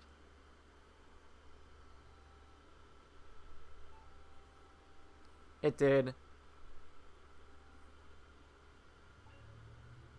But another thing is that even though death is sad, it does treat it as if, like, you can still carry on everyone's hopes and dreams and stuff, even after they're gone. Meanwhile, beforehand, death was not really treated. It was treated as like an inconvenience, pretty much. Game's mechanics literally encourage you to kill off party members to get more voltage or use special attacks and stuff. So you don't really think about how sacred death is until later. I think that's interesting. No, I love this ending. There's really nothing that rivals it. Reset, after watching you play it, Tyler, I don't know. It didn't leave much of an impression on me the first time I saw it. There's a lot of like interesting. I don't know. I'm tempted to put B, but I almost want A. But Reset does have some interesting implications, and it leaves everything pretty much up in the air, where everyone's like people the characters' memories are altered and stuff. It's kind of it's a little bit unnerving in that sense, even though it's not really framed as such. But I think it's a fitting bad ending. Yeah, I don't know. There's not enough about, like, on one hand, there's not really enough about Reset to make it super interesting, but there's like, it's like if the comparison I can make, it's like seeing a figure in your house when you're home alone, and you try looking for it, but you don't see it. You can't find it. That's what Reset. That's the sort of unsettlement Reset fills me with. I shouldn't be saying that because I am home alone right now. It's scary. But yeah, I don't know. We'll put it in B to be safe. But there's some interesting implications regarding it. I almost got Reset. Before the ending one. I think that is I like how they do throw that one last choice at the end, because all the choices that lead to second scenario ending one, it's all about making bold choices. Do you not kill Ato even after, like, you spare Ato again even though, like, he's probably going to trick the rest of the gang again? Do you let Shoma kill Ava? Do you let Ato remain on the team? And finally, do you stand up against Sire and prevent any further genocide from occurring? I want to rewatch Goodbye Ato. I'm gonna put it in S. Like I said, I got I'm surprised. I find it really funny that you got ending one and then you just totally diverged from the surrounding endings. We were in a call, and I told Tyler to, like, go back and get do the choice that gets Goodbye Ato. He started freaking out. I started freaking out too whenever I realized I was playing as Ato. I really liked it. I'd have to rewatch it though to really fully formulate my thoughts on it though.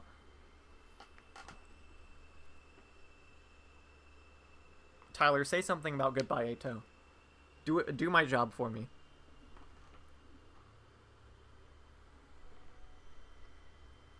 It would have been super. Even though I feel like the route got plenty, like enough screen, like it got enough runtime. It would be kind of interesting to see the rest of the 100 days play out in Ato's perspective. Oh well, that's what accomplice route's for. Which, by the way, that will happen. Absolutely will. You can't make it not happen. In the meantime, while we're on the topic of the second scenario adjacent routes, Rebellion's honestly, I'm gonna put it in B to be safe. It might be a C tier. It's a C tier. I've thought about it. I think Rebellion's an interesting idea that they don't do much with. I also got Rebellion before second scenario. I think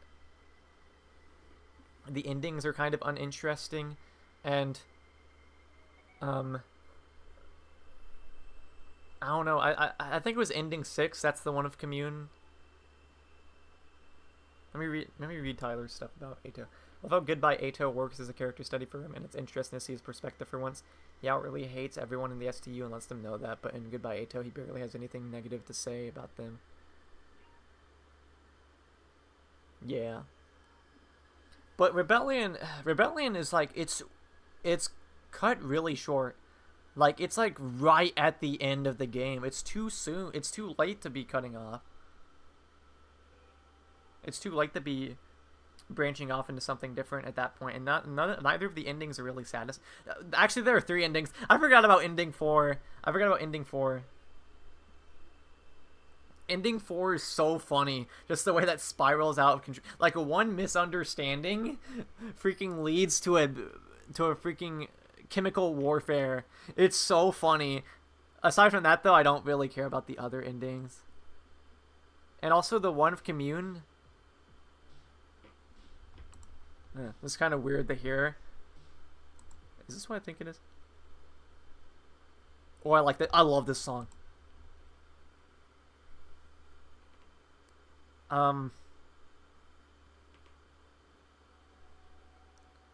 Yeah, it's just too little too late. The issue with I keep on repeating myself, I'm sorry. Also, another thing is that I think it's ending 6, the one of Commune. It doesn't make sense how that ending happens with the information given from SF. I think they tried to explain it, but honestly, I feel like some of the explanations given in SF to explain, like, so there's some plot contrivances in SF. Like, I'm sorry. I think Uchikoshi did a really good job with some of his routes in this game, but some of the Zero escapisms slipped in here and there. But yeah, one of the endings doesn't make sense with the information given of through SF. It shouldn't happen. Ava's another C tier. I don't really remember much of Ava, even though I think it does have like a solid 40-ish days to happen. I mean, it's fine. It's cool to see Ava be herself for once. But I don't like the romance between Takumi and Ava. It definitely doesn't really make as much sense as him and Tsubasa or Nozomi or whatever. I think Darumi, he was just platonic friends. I can't really tell. Yeah, Ava, I don't really have a whole lot to say about it. It just doesn't really make much sense to me. I do think this game does, unfortunately, have an issue of spreading itself a little bit thin. Like, I mean, they could have cut out a conspiracy route or a casual route, and they could have fleshed out Ava a little bit more. Yeah, not really a whole lot to say. Multiple Atos all at once. I'm not going to talk about this too much here because Tyler's here. But multiple Atos, I freaked out whenever I stumbled upon this one. It was so fun. One of the best CGs in the entire game. Y'all know the one if you've done this one. aside from that, I think it is mostly just like a fun route. Like Ato is at his most diabolical in this one, I feel.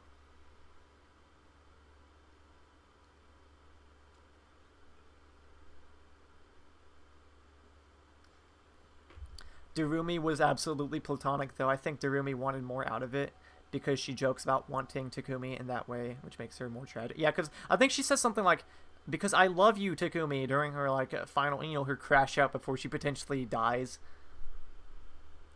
It's kind of questionable. It's kind of questionable though whether she's being true when she says that, or if it's the Retsnom making her say that to manipulate Takumi. I don't know. I forgot if they emphasized whether or not the Retsnom was inherently evil. I don't think it was, but I think the Retsnom it's an animal pretty much that wants its own survival above all else. Put it in A for endurance. Which one? Multiple Atos? Well, anyway, multiple Atos has some of the most diabolical Ato writing in it. The endings in this one were okay. There was one I liked. There was one I really liked.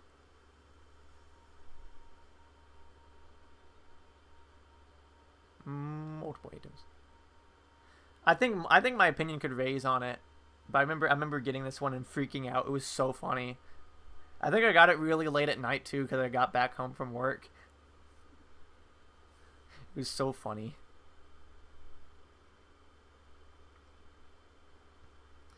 Yeah, I can imagine Darumi feeling that way about Takumi.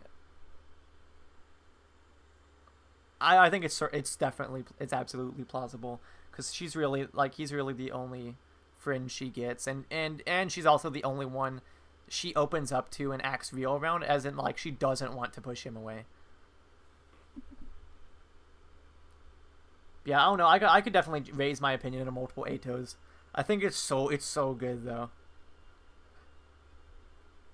I think they should do a sequel route where it's like a million Atos. There's just so many Atos, bro. And also one of the funniest ideas, like one of the funniest names, like if we're talking about names, this is the S Plus series, one of the best names. I looked at whenever I first got my first post Route Zero ending, I looked away as soon as they started revealing all the route names because I didn't want to spoil them. The only one I saw out of the pile was Goodbye Ato, and I did get conspiracy, comedy, and killing. It was conspiracy, comedy, killing game, and serial battles all got spoiled in their title for me just looking around on random spots on the internet. Infinite Atos. Anyway, I guess since it's up next. Let's not be. I was thinking about like lumping all the bad ones to get like just doing them back to back, but let's pace ourselves. Let's just get it out of the way. Serial battles is like easily the worst route in the entire game. I don't think anyone will ever argue with that. I don't know if anyone will ever ride for this route. And here's one thing I do want to say about serial battles that no one else really does. This game's combat is fantastic. I really love this game's combat. The big issue with it is that it does become way too easy as you proceed on, and there's nothing you can do to really handicap yourself outside of preventing yourself from using items, I guess. But yeah, you get way too many. You'll have way too many items. All of your characters will be maxed out. I was maxed out by my third to last route, I think, on all characters. And even on the hard mode, which like the hard mode update did alleviate some of the balancing problems a bit, but unfortunately it was still too easy. But with serial battles, I think they should have gone all in on serial battles and just made some stupid hard fights. Like, have there be less fights, but have them be like more well designed to be harder, kind of like the VR battles, because the VR battles are super fun. There's the one you unlock, I think, if you get on second scenario, the last one. That was so much fun. I love that one. I love this game's combat, and not enough people talk about it, but it's just, unfortunately, gets way too easy after a certain point. And serial battles is the epitome of that, because because they could have done interesting things. They could have done like have you fight like 5 commanders at once. I don't care what they do. Just make it Kaizo. Make it maybe not Kaizo level hard, but like make it stupid. Like make it harder than the rest of the game anyway. Like if someone can't do it right away, so what? Just do a different route and then max out all your stats and then do it later or something, or play on the easy mode. I don't care. But as is, Serial Battles is just like generic ass map layouts, and they repeat multiple times because there are like a billion battles in this route. I think it is interesting that Serial Battles comes as a consequence of making one of the worst decisions in the entire game, not letting Xion join the group in second scenario. I think that's interesting. Outside of that, the route has nothing to say story-wise because both the endings are lame and unnecessary. The route's totally unnecessary from a story perspective because it doesn't say anything interesting, and unfortunately, from a gameplay standpoint, it doesn't either. Like they could have had something with the gameplay, but no, they didn't do anything with it. What I want the most, I want there to be another gameplay-oriented route in the DLC, but like actually take advantage of it. Or I want them to do like a mode where it's like a roguelike sort of thing where you just survive 100 days against ever-changing odds or whatever. Like you start out with you start out with a level 0 stats and whatnot, no items, whatever, and you have to build yourself back up. Because unfortunately, the snowball effect takes a major toll on this game. And the gameplay kind of becomes secondary, which is a shame because the gameplay is really fun for like Route Zero. I also remember the coming of age final battle, the one against Veshna's, not Ato, being kind of moderately challenging. I imagine on Extreme Despair would have been really hard. I don't know. Not enough people talk about this game's gameplay.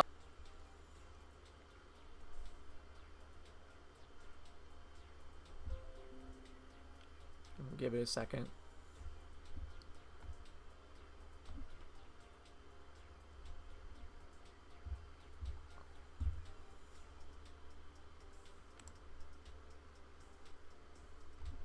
Okay, my back. I don't know why that happens.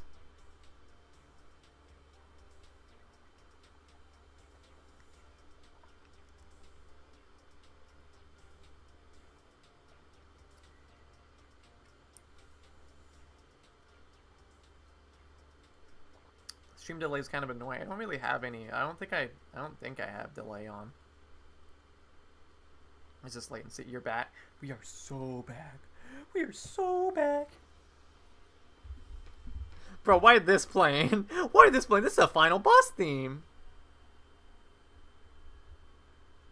Oh, I love this song. Wait, this won't get claimed, will it? I think this is royal. I think this is in the public domain. Okay. I love this song. Conspiracy, there's like nothing to say. It's just like nothing but bad endings. I think it is kind of okay, so I got Conspiracy before. I think Conspiracy and Rebellion were the last ones I got before second scenario. I think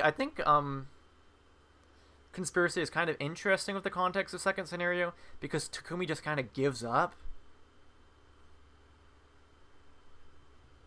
Like he just sort of believes that there's nothing he can really do. I don't remember all the story details of Conspiracy. Not that there's really much to remember anyway, because the route's like 2 seconds long. It's just bad ending after bad ending. I had this hypothetical with Tyler, where whenever you get like a really like lackluster bad ending that just happens midway through a route, and it only feels like it's there to like drive up the counter.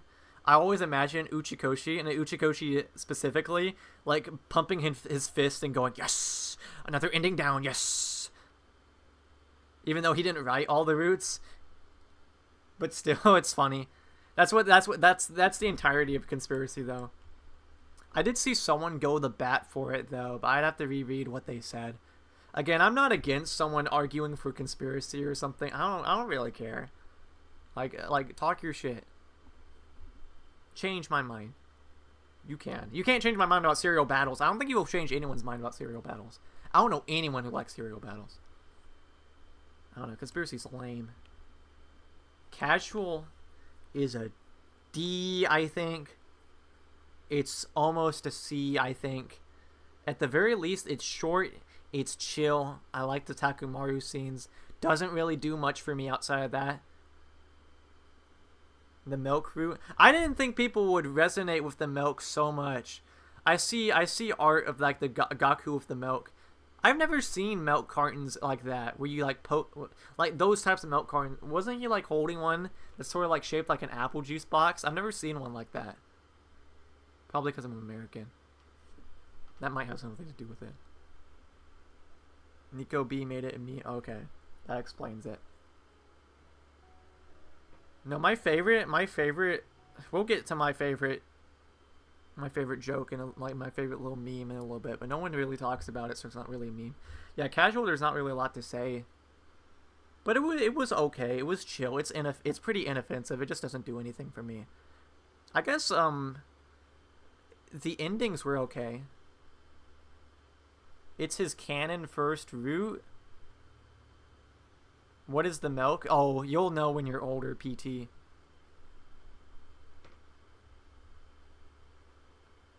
Soon we'll be talking about a certain other thing you can find in the kitchen. Let's get Box of Blessings. This is a D tier too. Box of Blessings is ass. I thought it was kind of interesting at first, but this is the third route I got. It has some interest, I guess some mildly interesting lore bits. Actually, no, Box of Calamity is more interesting, let's be honest. The issue with Box of Blessings is that it just... Why does it split so much? It has the same issue as comedy. Bro, he going off.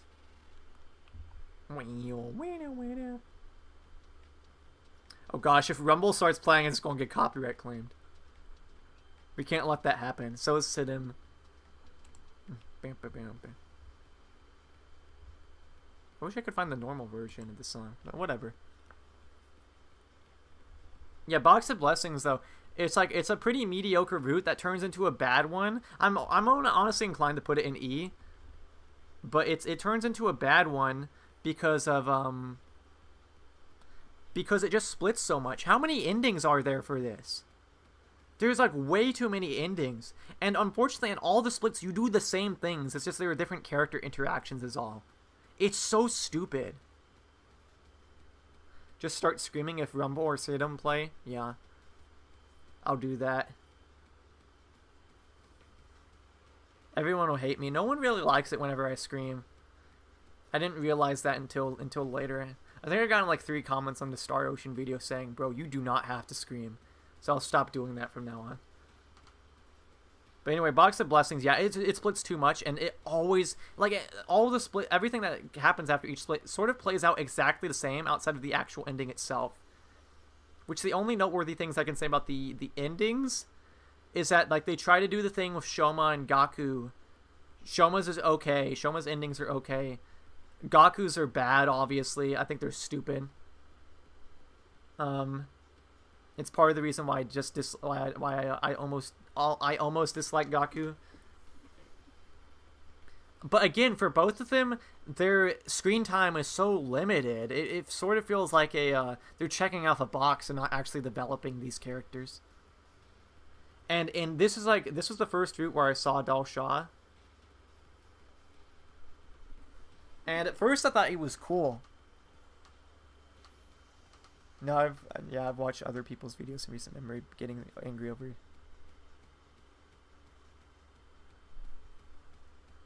Yeah. But the first time Dal Shah showed up, I thought it was cool because he's a unique boss. And then he stops becoming unique. He stops being unique.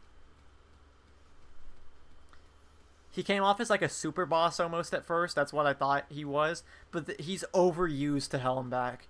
And it's especially egregious in Box of Blessings. Because you have to... It's the same shtick with him every single time. That's one issue. Whenever this game does repeating like scenarios or whatever, you know exactly how that stuff's going to play out every single time. It's sort of a similar case to Virtue's Last Reward. It's the same issue of like Virtue's Last Reward for anyone who's played that game. I think this game makes up for it by having a lot higher highs. But yeah, no, Dal Shah is easily like any time the plot diverges to deal with Dal Shah and they deal with him the exact same way every time, it pisses me off. I really don't like it. And what I especially dislike, and this goes for the other one that needs to be shot down by Kurara, is that anytime they run into like a hiccup or whatever, like, oh, Kurara made this poison trap, even if Kurara is dead, they still make the poison trap anyway. So it's like they don't come up with any alternative solutions. It just so happens that Nozomi knows how to deal with the situation just as Kurara would.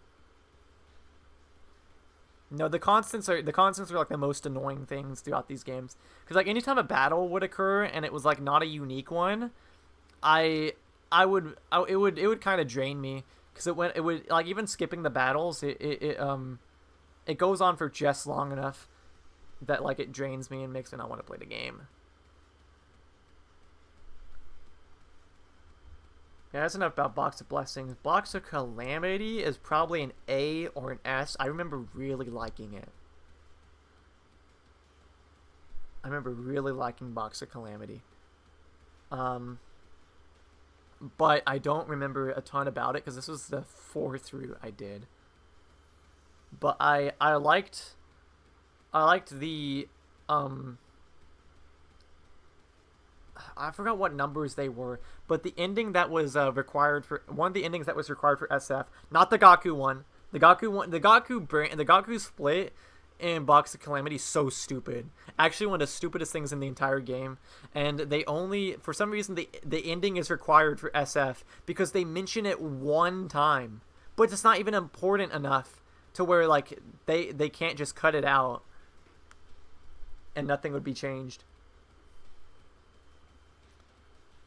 I don't know. I like the bad endings in this one a lot. But I'd have to see, especially the more creepypasta-esque side, the more ghost side to it. I'd have to rewatch that because it has been a while. But I remember really liking the endings in this one, and this had one of my favorite. It had one of my favorite bad endings. What is this song? You're going to war.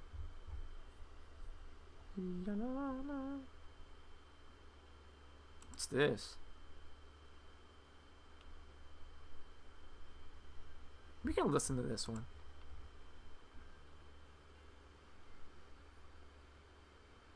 Again, my opinion could probably change. This could probably go like a tier lower or something. I mean, I just remember really, really liking Box of Calamity because you'll probably notice I really like the horror-centric routes, especially considering the setting being like a school. I guess you can make a lot of settings really interesting for horror stuff. But I feel like a school is really, really fun to do horror related stuff in. But the I think, what are the other, there were, I guess on that topic, yeah, let's talk about Slasher. Slasher is my preferred of the horror routes, but I think what's really special about Slasher is the way it splits off to where you get like a little bit of this, a little bit of that. I prefer the zombie side of Slasher, as I stated much earlier, because the way it makes the characters behave and how they all start getting picked off one by one. I've heard some people state they don't like the gameplay segments in Slasher. I'm like, you just kind of hold left and right. It's not really much gameplay. There's not really a whole lot to be annoyed about. I mean, it's nothing gameplay, mind you, but it doesn't really go on for long enough to bother me. I also like the way, I think Slasher is the most interesting SF adjacent route. There are a lot of really, really good bad endings in this one. Flight of the Dead is one of my favorites. Kurara's Last Stand is one of my favorites. I forgot what it was called, but the one with the gi at the end. Takumi's Crash Out. Crash Out in Slasher, or... Because there's another Takumi. Whenever I hear Takumi Crash Out, I think of the ending in comedy, which we'll get to that. Right, history repeating. Yeah, I love so many of the endings in Slasher. I guess I don't know, I just eat horror shit up.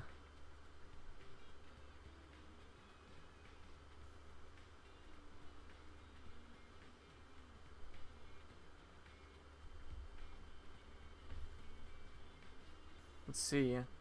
Now that I mentioned comedy, something I really, okay, I love how comedy and slasher are right next to each other on the flowchart. Like one simple decision, whether you like dodge the slasher's attack or you kick him or whatever, that determines whether or not you get the horror route or you get comedy. Comedy's a borderline E. I think I decided to move comedy up because comedy does have a something I was fearful. Whenever I heard comedy, like heard of this route, I was aware that people didn't like it. But I was under the impression the reason why people didn't like it was for like a similar reason to Conspiracy. I was under the impression that it would just be a really shallow route and also not be funny. Comedy is funny, at some points anyway. Some parts are a lot less funny than others. I think the part... I loved it whenever they all went mute and they had to start using phones to text each other. Because Gaku and Kako specifically made me crack up with the way they text.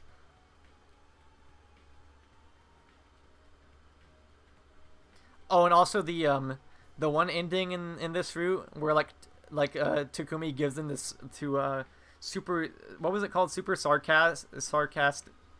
super, I'm stumbling over my words. Super smartass syndrome. That's what it was called. The crash out was so good. Oh my god, would you people shut up already? Where'd you all come from? The circus? Did you all drive here in the same tiny car? So good. That's like the exception, though. The other endings are kind of stupid, except for the one where Sirei is like, "Psych! I'm not telling you anything!" That was funny, I guess. Also, I think this has one of the funniest choices in the entire game. Whenever Terumi sends you the Satan message. Like, the way Takumi's voice actor says it is so funny. You will be cursed by Satan? Gasp. That means the special defense unit will be owned by Satan. That was so funny. And then he forwards the message 5 times to Gaku. Incredible. Absolutely incredible. You know, I made 2 mistakes with the voice actors in this game. I thought Yugamu was voiced by what's his name? Johnny Young Bosk. Known for like Nero and Adachi and I don't know, there's someone else he did. That Dark Lord Satan? And I thought Takumi was what's his name? Kibo's voice actor. Lucian Dodge. I thought that was him. But no, they're most of these are like people with not a lot of like a ton of noteworthy credits behind them. I think that's cool. You saw that in Metaphor Bifantasio 2.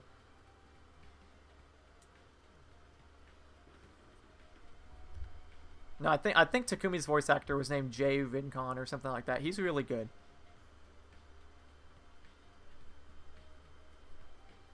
Right, I forgot that Hajime did. Hajime was Johnny because that's literally his most different role.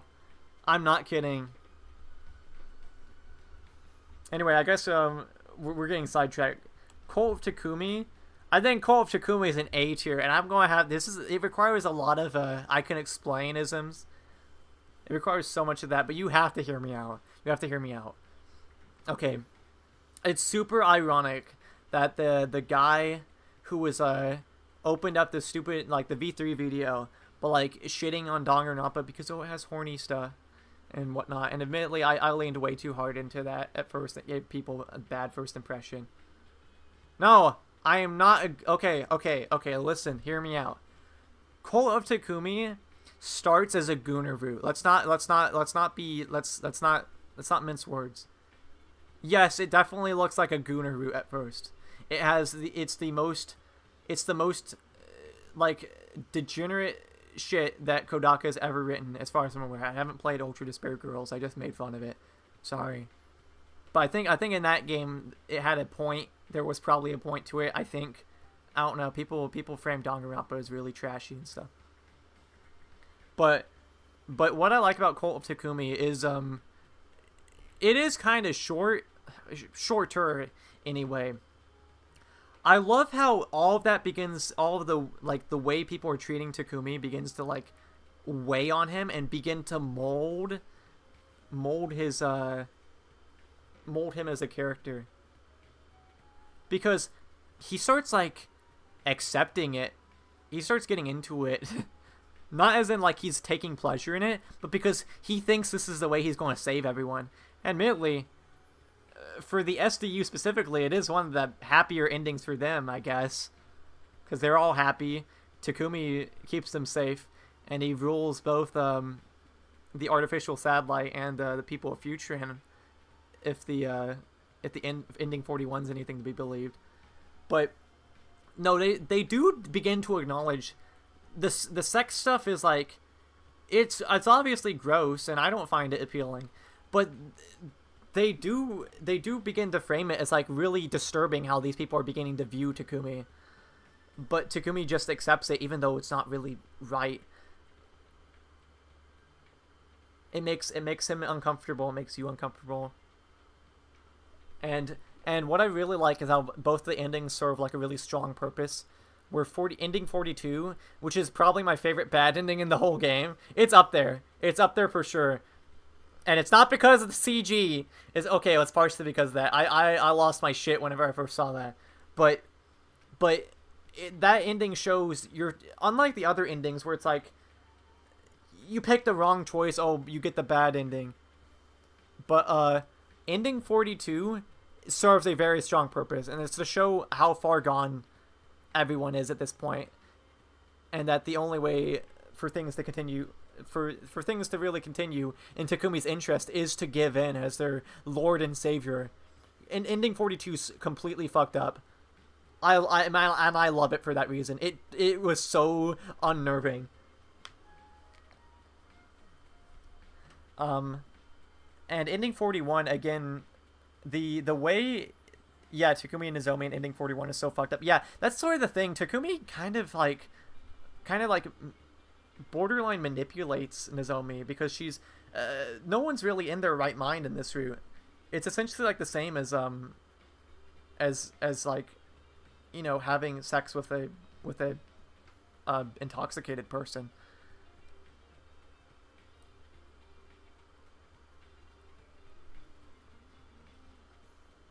I mean, I guess Nozomi's fine with it, but she's also not in her right mind. But no, I like how Takumi essentially becomes evil in this route. It's his idea of it's essentially his idea of what will save everyone. And he'll do anything to achieve that perfect ending. It definitely brought up my opinion of him as a character.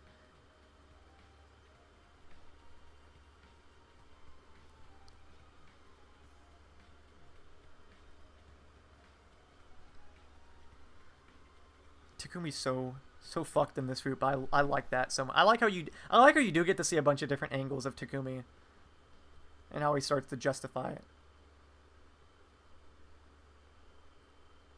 Yeah, people. But I remember. I think randomly I was stumbling.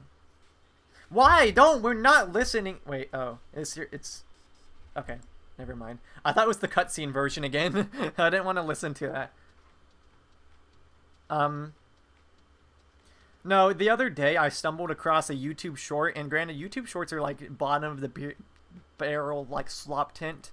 It was an excerpt from a tier list someone made, much like the one we're doing now. And like, look, here's the thing, I don't remember the channel's name. Obviously, if you see this, don't harass them or anything. Don't be mean. But the person missed the point of the whole route. where some people are. This is going to happen a lot in the future. People are going to frame Cult of Takumi as a gross, disgusting work that Kodaka has written, and they're going to pretend as if he endorses the horrible things that go on in it, even though the root very much makes it clear, or at least the player should be able to infer, none of this is right, this is all bad, and Takumi becomes a bad person with a god complex in this route. But people are definitely going to frame it in a negative light in the coming months or a year. People who aren't as into Kodaka's work. That's the unfortunate thing. But at the very least, I said it now. So whenever someone does end up like misconstruing this ending as like, oh, Kodaka, he's so gross, gooner shit. At the very least, I have some sort of counter. Like, I told you so. But I'm going to give this its own segment in a video.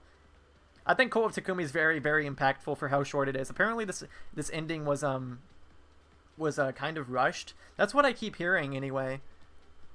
I can sort of see it because it's shorter, but honestly, it's paced pretty well. And like I said, I think I like ending 42 more because it's so dark. But ending 41 was metal also. I thought it was so cool. Even though obviously it's evil, it would have been the best if we got to actually play a level on the Tokyo residential complex and plays Takumi and the rest of the SDU, but they're all super overpowered and no one can stand a chance.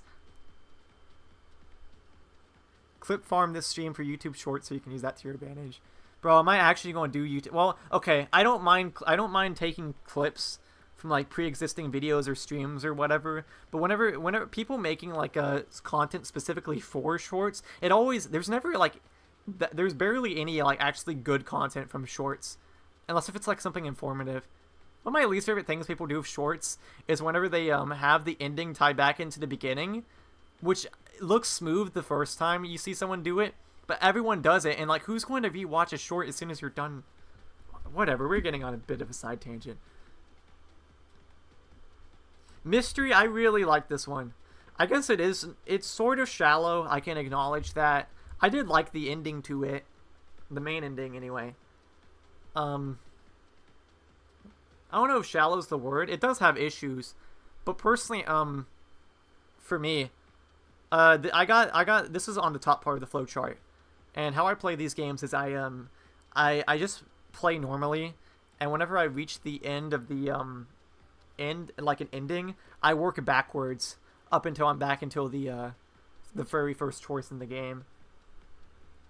So because of that, I got to do all the top routes last, and all the top routes are pretty different in terms of structure compared to the others.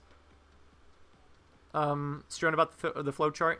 Mystery is like the epitome of that because I don't think there's like very many battles in Mystery. I think a lot of it is like it's just pure visual novel stuff. Unfortunately, and this is something I would like to see them do more in the DLC. This is partially because they're not a big studio, and they were spreading themselves thin. I would like to see there being like differentiating gameplay, like have more in-depth slasher gameplay. I don't know, have some survival horror elements. I don't know. Mystery. Well, here, hold on. Romance was my biggest example of that. Romance would be better if it was just a straight up dating sim. I know some people don't really think highly of dating sims. From what I've seen, though, I've never played a dating sim. They do seem more interesting than most people would let on. I think it would have been more interesting rather than just like a linear storytelling in Romance. Especially considering that in order to like see Tsubasa's ending in Romance, you have to go through Kurara and Kiyoshika first. And like, what if you don't care about seeing them? I don't know. That's we'll talk about this next, I guess. But Mystery definitely like read as they really wanted to do Danganronpa trials in this game. The persuasions in this are good enough. Though you can definitely tell Ichikoshi wrote this because is it Archimedes' principle or whatever that Takumi mentions? Like, yeah, I don't know. He doesn't seem that smart. He doesn't really seem that knowledgeable otherwise. But of course, that definitely reads the Ushikoshi edition. No, I thought mystery was really fun. I'd like to say, if you don't care about Kurara and romance, you're stupid. Yeah, we'll get to that. I'd like to say something really funny. My older brother recently got past Route Zero in this game, and he's been playing. For some reason, he did the top part of the chart first, so he killed Ato. How could you? He did it. He said he did it because he thought these routes they'd probably be more interesting. Let him survive that. I am sick of your shit, bro. Stop. You're not. No, Sire, you've had enough.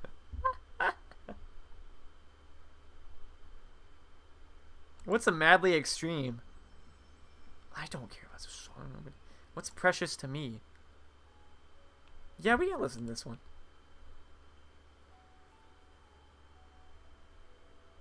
Wait, what were we talking about? Right. And he's on mystery. Anyway, my older brother is on mystery as his first route. He's going to hit lock 2 and not going to be able to come back to it for like 80 hours. Holy shit. That's going to hurt so bad. I hit lock 1 extremely early. And that was bad enough.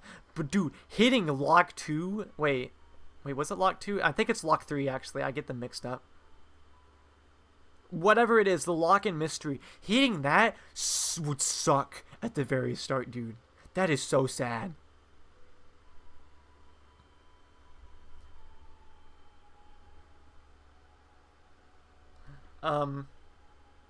Yeah, no, I liked mystery. Oh, and because I said we would. Romance is it's not borderline E. It's... Let's think about this. Box Fast Blessings is bottom of D. I think what's going to jade him is that oh, crap, it's restarting again. I'm going to give it a second to respond. Wait.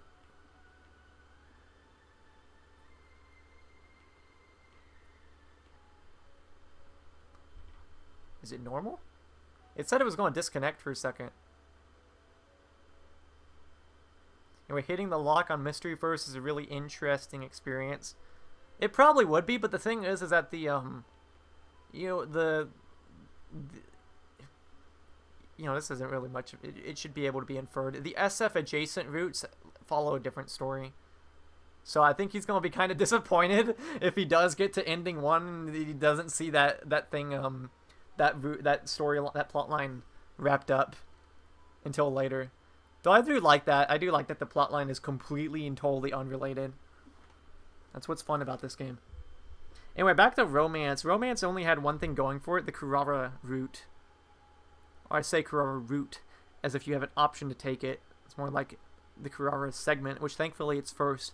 That's kind of the thing. The route kind of front loads itself with the most interesting character they could implement into a route like this, or at least the most interesting of the 3 that they chose for it. This was the first route I got, and I quit after Kurara's endings because I was like, yeah, no, this is gonna be boring. I want to do something else. And then I hit the lock on SF, and then after that I got Coming of Age. I was like, okay, that's good enough for me. But after Kurara, like I think Kurara gets like some decent moments in this. Specifically, they actually do utilize the what was it, the fight? You know, the fight where you have to like take Nozomi on a field trip to get her some hemo anima or something. Doesn't she gets sort of jealous at the way Takumi cares for Nozomi over her? They actually do some, like, that's a repeating scenario you see throughout other routes, but they actually do something really interesting with it. In that case, they do something interesting with it in Killing Game also. But I like how they utilize it there. That says no data. Hold on.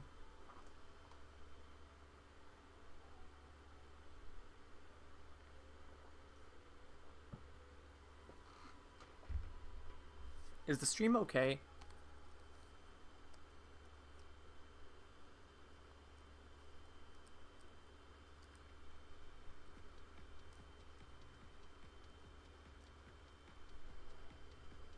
I'm gonna give it a second to see if the stream is shitting itself.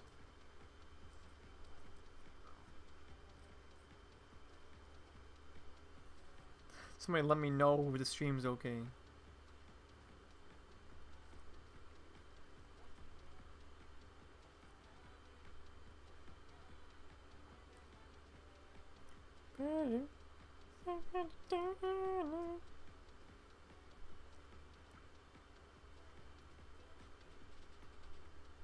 Okay.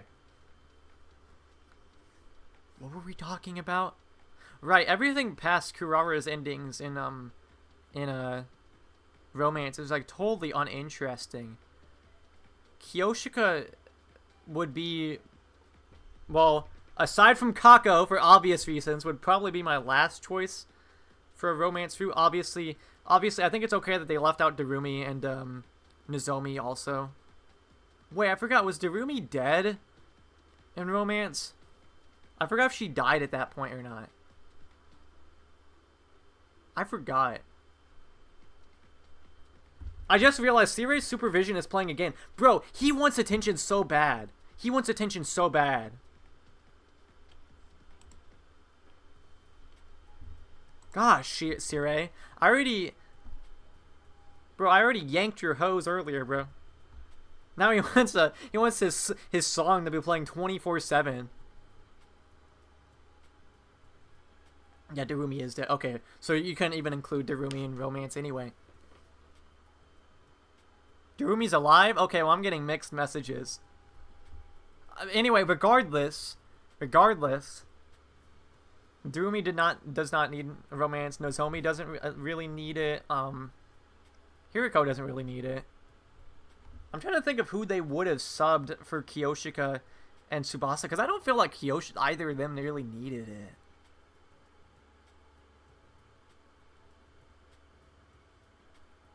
Yugamu Shoma?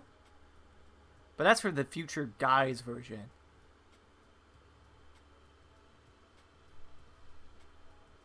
Bro, I just realized we forgot to talk about the spoon in Cult of Takumi.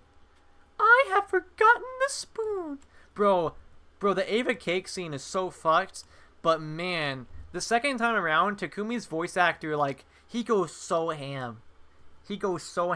Like, he's so all assertive, and he's like, don't move. It makes it harder. It's like the funniest thing ever. And so is Yugamu's segment, where he's like, it's coming out. But I'm going to stop talking about that on stream. Anyway. Yeah, the most I have to say about Romance is I don't care about Kyoshika and Tsubasa's fruit. Again, Tsubasa doesn't need it because she's got Killing Game. She's also got other routes to flesh yourself out. It's like the least interesting Tsubasa-focused route. And by that I mean route where Tsubasa does serve a big role. I don't know, it's not necessary.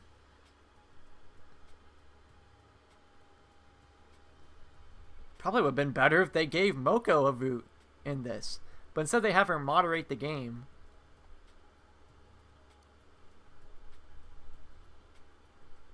Moko don't do nothing outside of Route Zero. Oh well, that's enough yapping about Romance. What do we want to talk about next? We talk about Coming of Age. This is the first proper route I did. First route I did all the way anyway. I think Coming of Age does not really... It doesn't do anything insane from what I remember, but it's just a solid, fun route because it's framed like a bit of a shonen anime, especially at the end. Which, by the way, I like both of the endings, not the bad endings like the one where Nozomi dies or the one where you get locked up in a cage. Hello, neighbor. Coming of Age was fun though. That was my thing. That was my main thing with it. It's also not terribly long either. Like, it's just the right amount.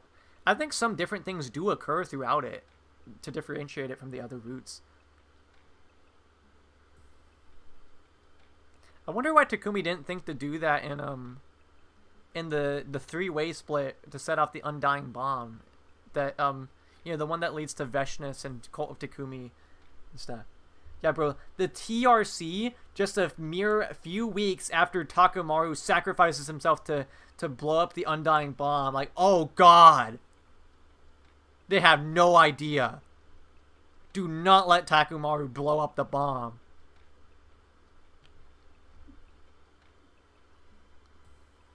But yeah, no, it was fun. And also, I really like how they chose Eito to be the final villain.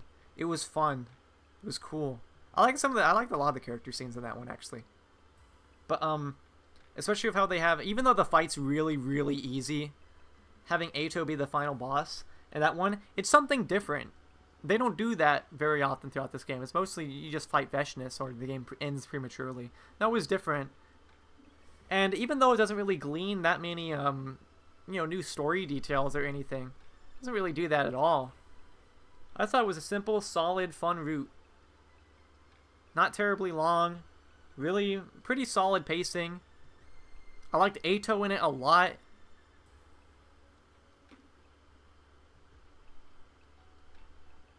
Love and peace.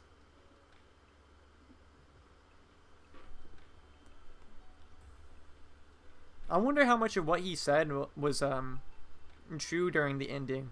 He said, "Of course I like being with you guys. Love and peace." Could be him being sarcastic, but that's what makes Eito interesting. I think he likes being with the SDU. He just doesn't want to admit it. You can do Veshness. Where did I put this previously? Well, I don't know about Veshness. But I think it is it's at minimum above reset. Maximum below Cult of Takumi, to give you an idea.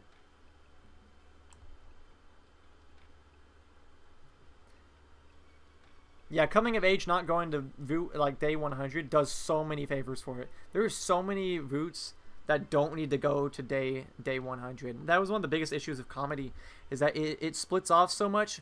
It almost always goes to day 100, outside of the time where like it does skip a large chunk of the days. And there's so much dead space throughout that. That's the thing. If comedy was just like the comedy focused bits and not all the freaking free time you get, it'd be totally fine. But no, for some reason they feel the need to cram so much free time in that route. It's totally unnecessary. Coming of Age had it right in the pacing department. Veshness, I think I already pretty much said my what I had to say when I was talking about Veshness earlier. It's such a different route from the rest of them. It plays out differently than I could have ever expected. Considering how long it took to finish up Kiyoshika's side of the Undying Flame Bomb sacrifice, I didn't really know what to expect from Tsubasa's. This was really, really cool, a really cool subversion. And again, it's like I think it's like 2 hours or something, but it provides another angle on Veshness, how she contrasts with Takumi. Deepens his character a little bit more. Gives the commanders a little bit of time too, though they ultimately still don't amount to much. I like what little of Tsubasa we get to see here too. One of Tsubasa's better routes. I'm not going to talk about too much because I already talked about Veshness earlier, and Tyler hasn't played this one.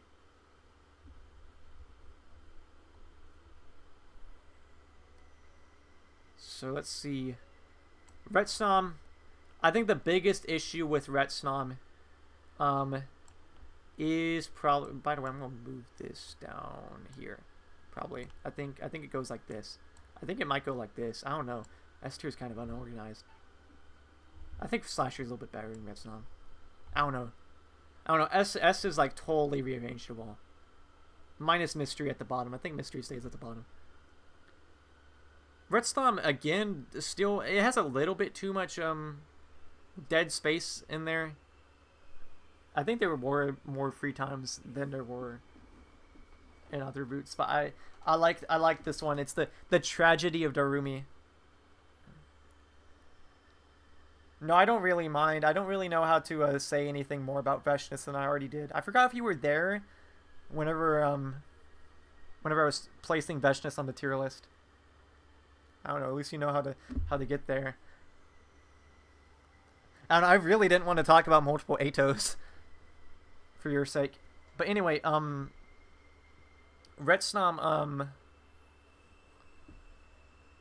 I said, again, like Veshness, I said most of what I wanted to say whenever I was talking about Darumi. Really great character study. And So I think this is out of all the routes in the game. I guess besides from multiple Atos, this is probably the most hidden gem of them all. I feel like a lot of I feel like due to the nature of this game and how Kodaka has said that you don't really have to do every ending. You can just play as much as you want. Some people might end up missing this. Granted, there's enough talk about Darumi Online that people will get suspicious. I got suspicious and I started looking, looking around as best I could. But because of that, you don't get to see. Most people will miss out on the true Darumi, which is really fitting with her character since she doesn't really open up to anyone she doesn't know super duper well, and tries to push people away to keep them, not hurt anyone. Yeah, really, really just excellent route altogether. I think there's obviously a big reason why this one's a fan favorite. And it's due to Darumi herself, too. The only thing I don't really like about Retsnom, it's a minor nitpick, the routes where you don't let Darumi take the Retsnom. Like you choose not to put it in someone, and it just cuts to a bad ending. It's like that reeked the most of Uchikoshi doing his yes, another ending, yes. It's kind of unnecessary. Maybe it was the showcase that there's no other way. Further highlighting how Darumi is always doomed no matter what, doomed to be ignored or die. I don't know, sad. What a tragic character. But yeah, anyway, that's a minor thing because you get all the bad endings in like 10 minutes. I also thought that if you want to consider 49, I think it's 49. I keep on getting it mixed up, but the one where you do let Darumi just clone everyone essentially. You want to consider that? I do consider that the bad ending, but it's one of the more interesting ones. All right, killing game, more like killing great, and by that I mean probably top of B tier, borderline A, I think. So I think the characters they choose for this, I think most of the characters are actually pretty strong in this one. That's what I like about Killing Game. Yugamu, Tsubasa, Darumi, Hiriko, everyone gets a little moment. Everyone gets something in this route aside from I guess Kurara and I don't think Shoma got much. I don't remember. I'll leave for dinner. Yeah, because I'm talking about spoiler routes anyway. Yeah, bye PT. Thanks for sticking around, PT.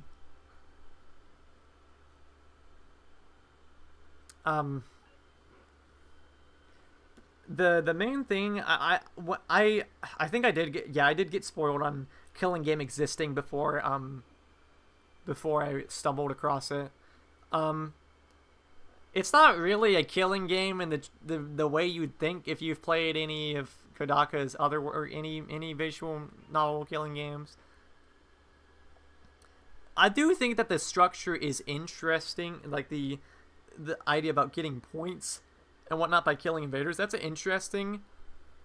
There's some friction between the cast that's caused because of it.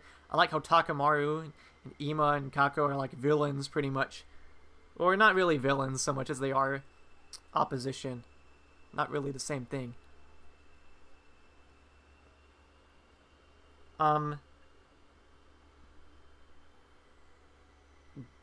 They handled most of the cast fine. I just thought it was kind of disappointing because I'm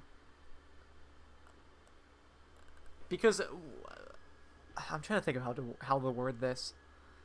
When I was kind of excited at first because there were more unique battles in this one. At least the ones where you fight on the in the wastelands.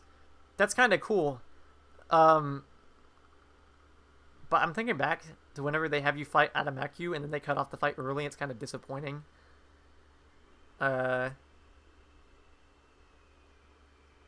also think that even though I don't think enough I don't think they really delve into the tensity that they could have. That's what I'm thinking of. That's what I didn't really like about this. Granted, maybe that's not what they were going for, but there's not enough friction between the cast outside of the whole spiel with Takamaru, which is probably the best he is in any of these routes. There's one of the most interesting things about these types of concepts for games and stuff is the division it can cause in its casts. That's one of the best things about Danganronpa 1. And it definitely does friction between its cast better than any of the other games, barring V3 Case 4. But back on this game, not going to compare it to Danganronpa too much. Even though this is paying some homage to it, especially with like the scene where Gaku's dead and you find his body, and like that's very, very clearly a body discovery. But by the end, everyone gets really, I think everyone gets really buddy with one another. Really fitting music that's coming on. Everyone gets really buddy with one another, and I especially don't like Nozomi in this route. I get sort of why she behaves the way she does after her interaction. She drinks Ava's hemoanima. After that, I guess I get it to some extent, but I find it kind of strange because it's like she's borderline brainwashed, except not really, and then they start playing it off as a gag. Unlike in Cult of Takumi, where it's like kind of disturbing, but in this route, it's like a gag, where she acts like a big sister to Commune. Was Commune even on that previous tier list? Did the template maker forget it? I mean, not really missing much. I have nothing to say about Commune, but yeah, no, I don't like Nozomi in this route. The big sister shtick gets really old really fast. Don't like it. Also, the endings are okay. They're not really that interesting. Also, I predicted who both of the... well, no, I didn't predict the first sponsor. I predicted who the second sponsor was, though. You can tell by the inflections in his voice. But I thought the endings were kind of lame. I guess it does sort of tie into SF a little bit, but like, I don't know, the endings were fine. I don't know why Takumi becomes... Okay, look, I like the idea of him and Tsubasa, and Darumi, and Yugamu all settling under one place. Whatnot. It's a funny idea, and I like all three of them, all four of them in that route. Especially Yugamu. This is the route that brought Yugamu up to second, not second place, S tier for me. I like how they choose him to become the sidekick character of all characters, because this is the only situation in which Takumi would probably accept him as his second in command. But I don't know why Takumi becomes so obsessed with becoming a Poron. Like, I think he states it at least a few times. He specifically states he wants to be penniless, living with the rest of them on the TRC. Bro wants to be a Poron. He doesn't want money. Why would you actively want to be a Poron? Why has he become obsessed with that? What is up with, like, the character writing in this root's good for the most part, but then it just becomes kind of, it gets weird.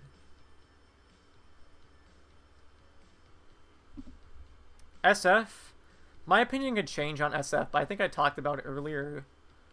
SF, it's kind of disappointing as the last route I did, because I thought, okay, I didn't think it would be on the same scale as ending 1.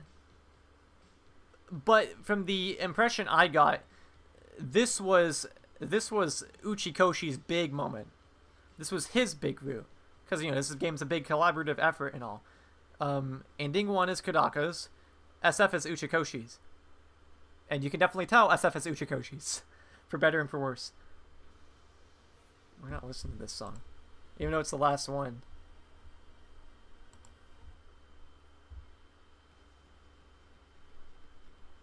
Invasion Crazy Mix. Yeah, we can listen to this one, I guess. The issue I have with SF, okay, the best part of it is obviously finally getting to, like, give Hirako major screen time and flushing her out a little bit more.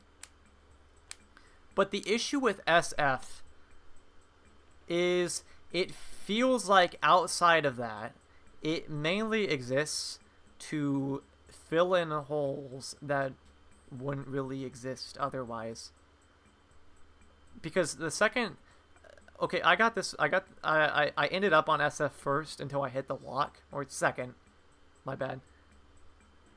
And once you piece together the idea of the alternate reality stuff...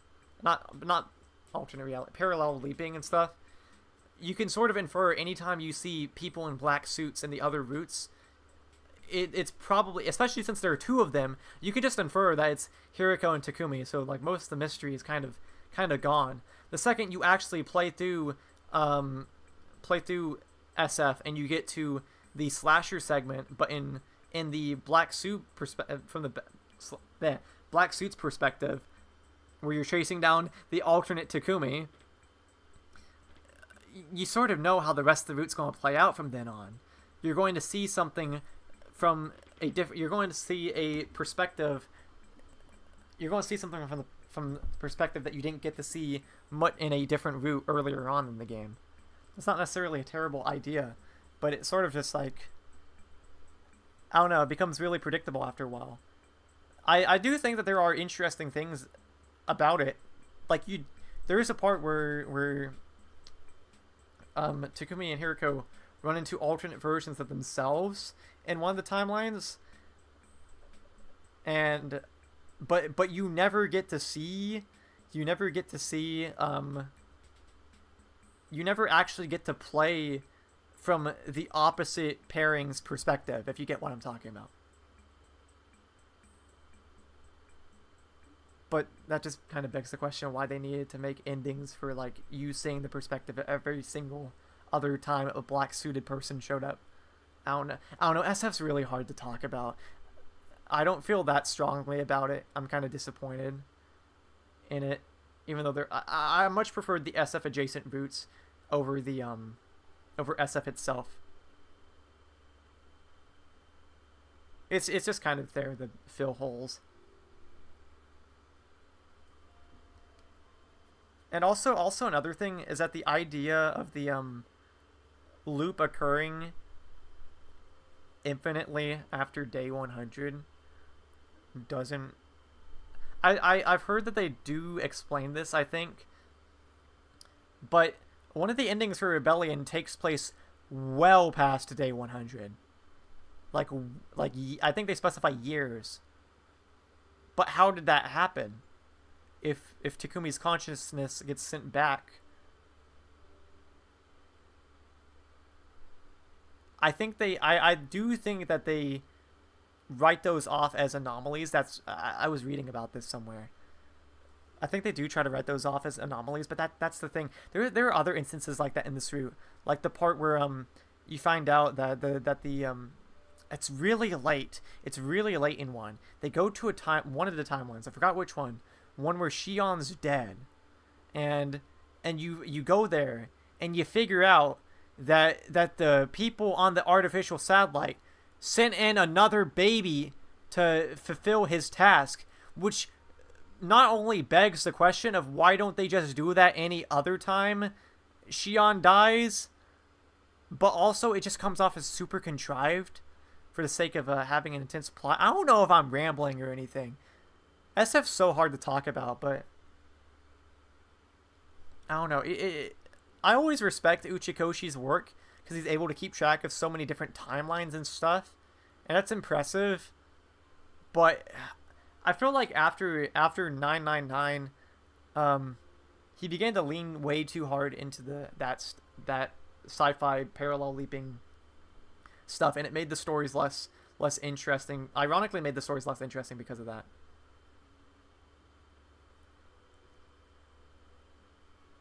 But I do respect him as a writer a lot. I always prefer like the character-driven stories though over like these big insane ones. But I will say I think the I do think I wonder if they're leaving SF open to like because there are things there are definitely still loose threads left by SF. On one hand, I'm disappointed that they're not tied up and they didn't use them to make a more fulfilling story. But on the other hand, they might be shaping something up for DLC.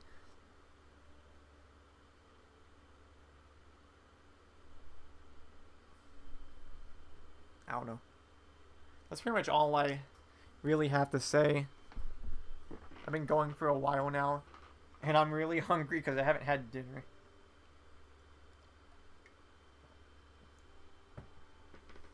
I think there was one of these. We're absolutely not doing this. Hold on, where was it? Where was it? Yeah, there's a whole ass endings tier list. Like, bro, I don't even remember half of these off the top of my head. Well, no, I can remember some of them. This one's casual. This one's also casual. It's a lot of romance endings. Oh, the Shin Megami Tensei 4 ending? I guess what's most important out of all of these is ending 42 in S tier.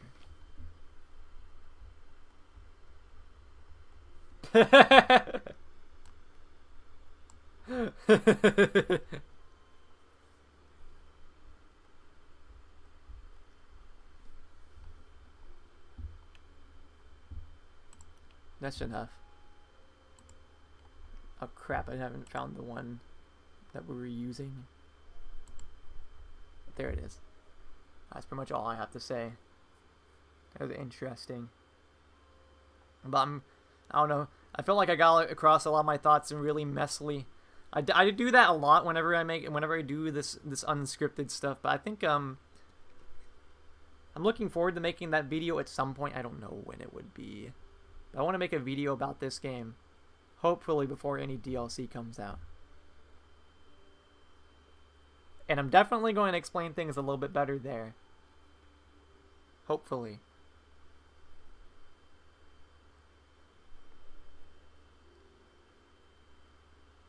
Yeah, that's pretty much all I had to say.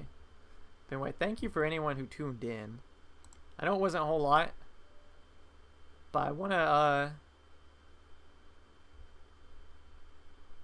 hold on one second. Okay, I got scared for a second because it said audio input capture was muted. That was something from earlier.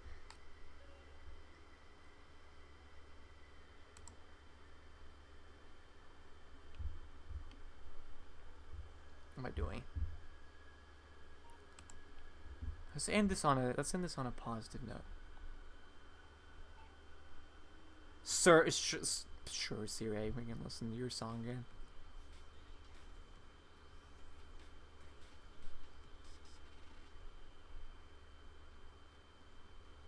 I forgot. I keep on forgetting whether or not Carousel gets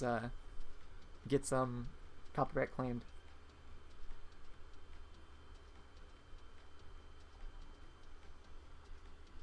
That's crazy. The Daily Knife. Oh no, this is from the opening cutscene. I'm gonna find a good song to end things off on, and then I'm going to head out because I gotta eat dinner. There it is.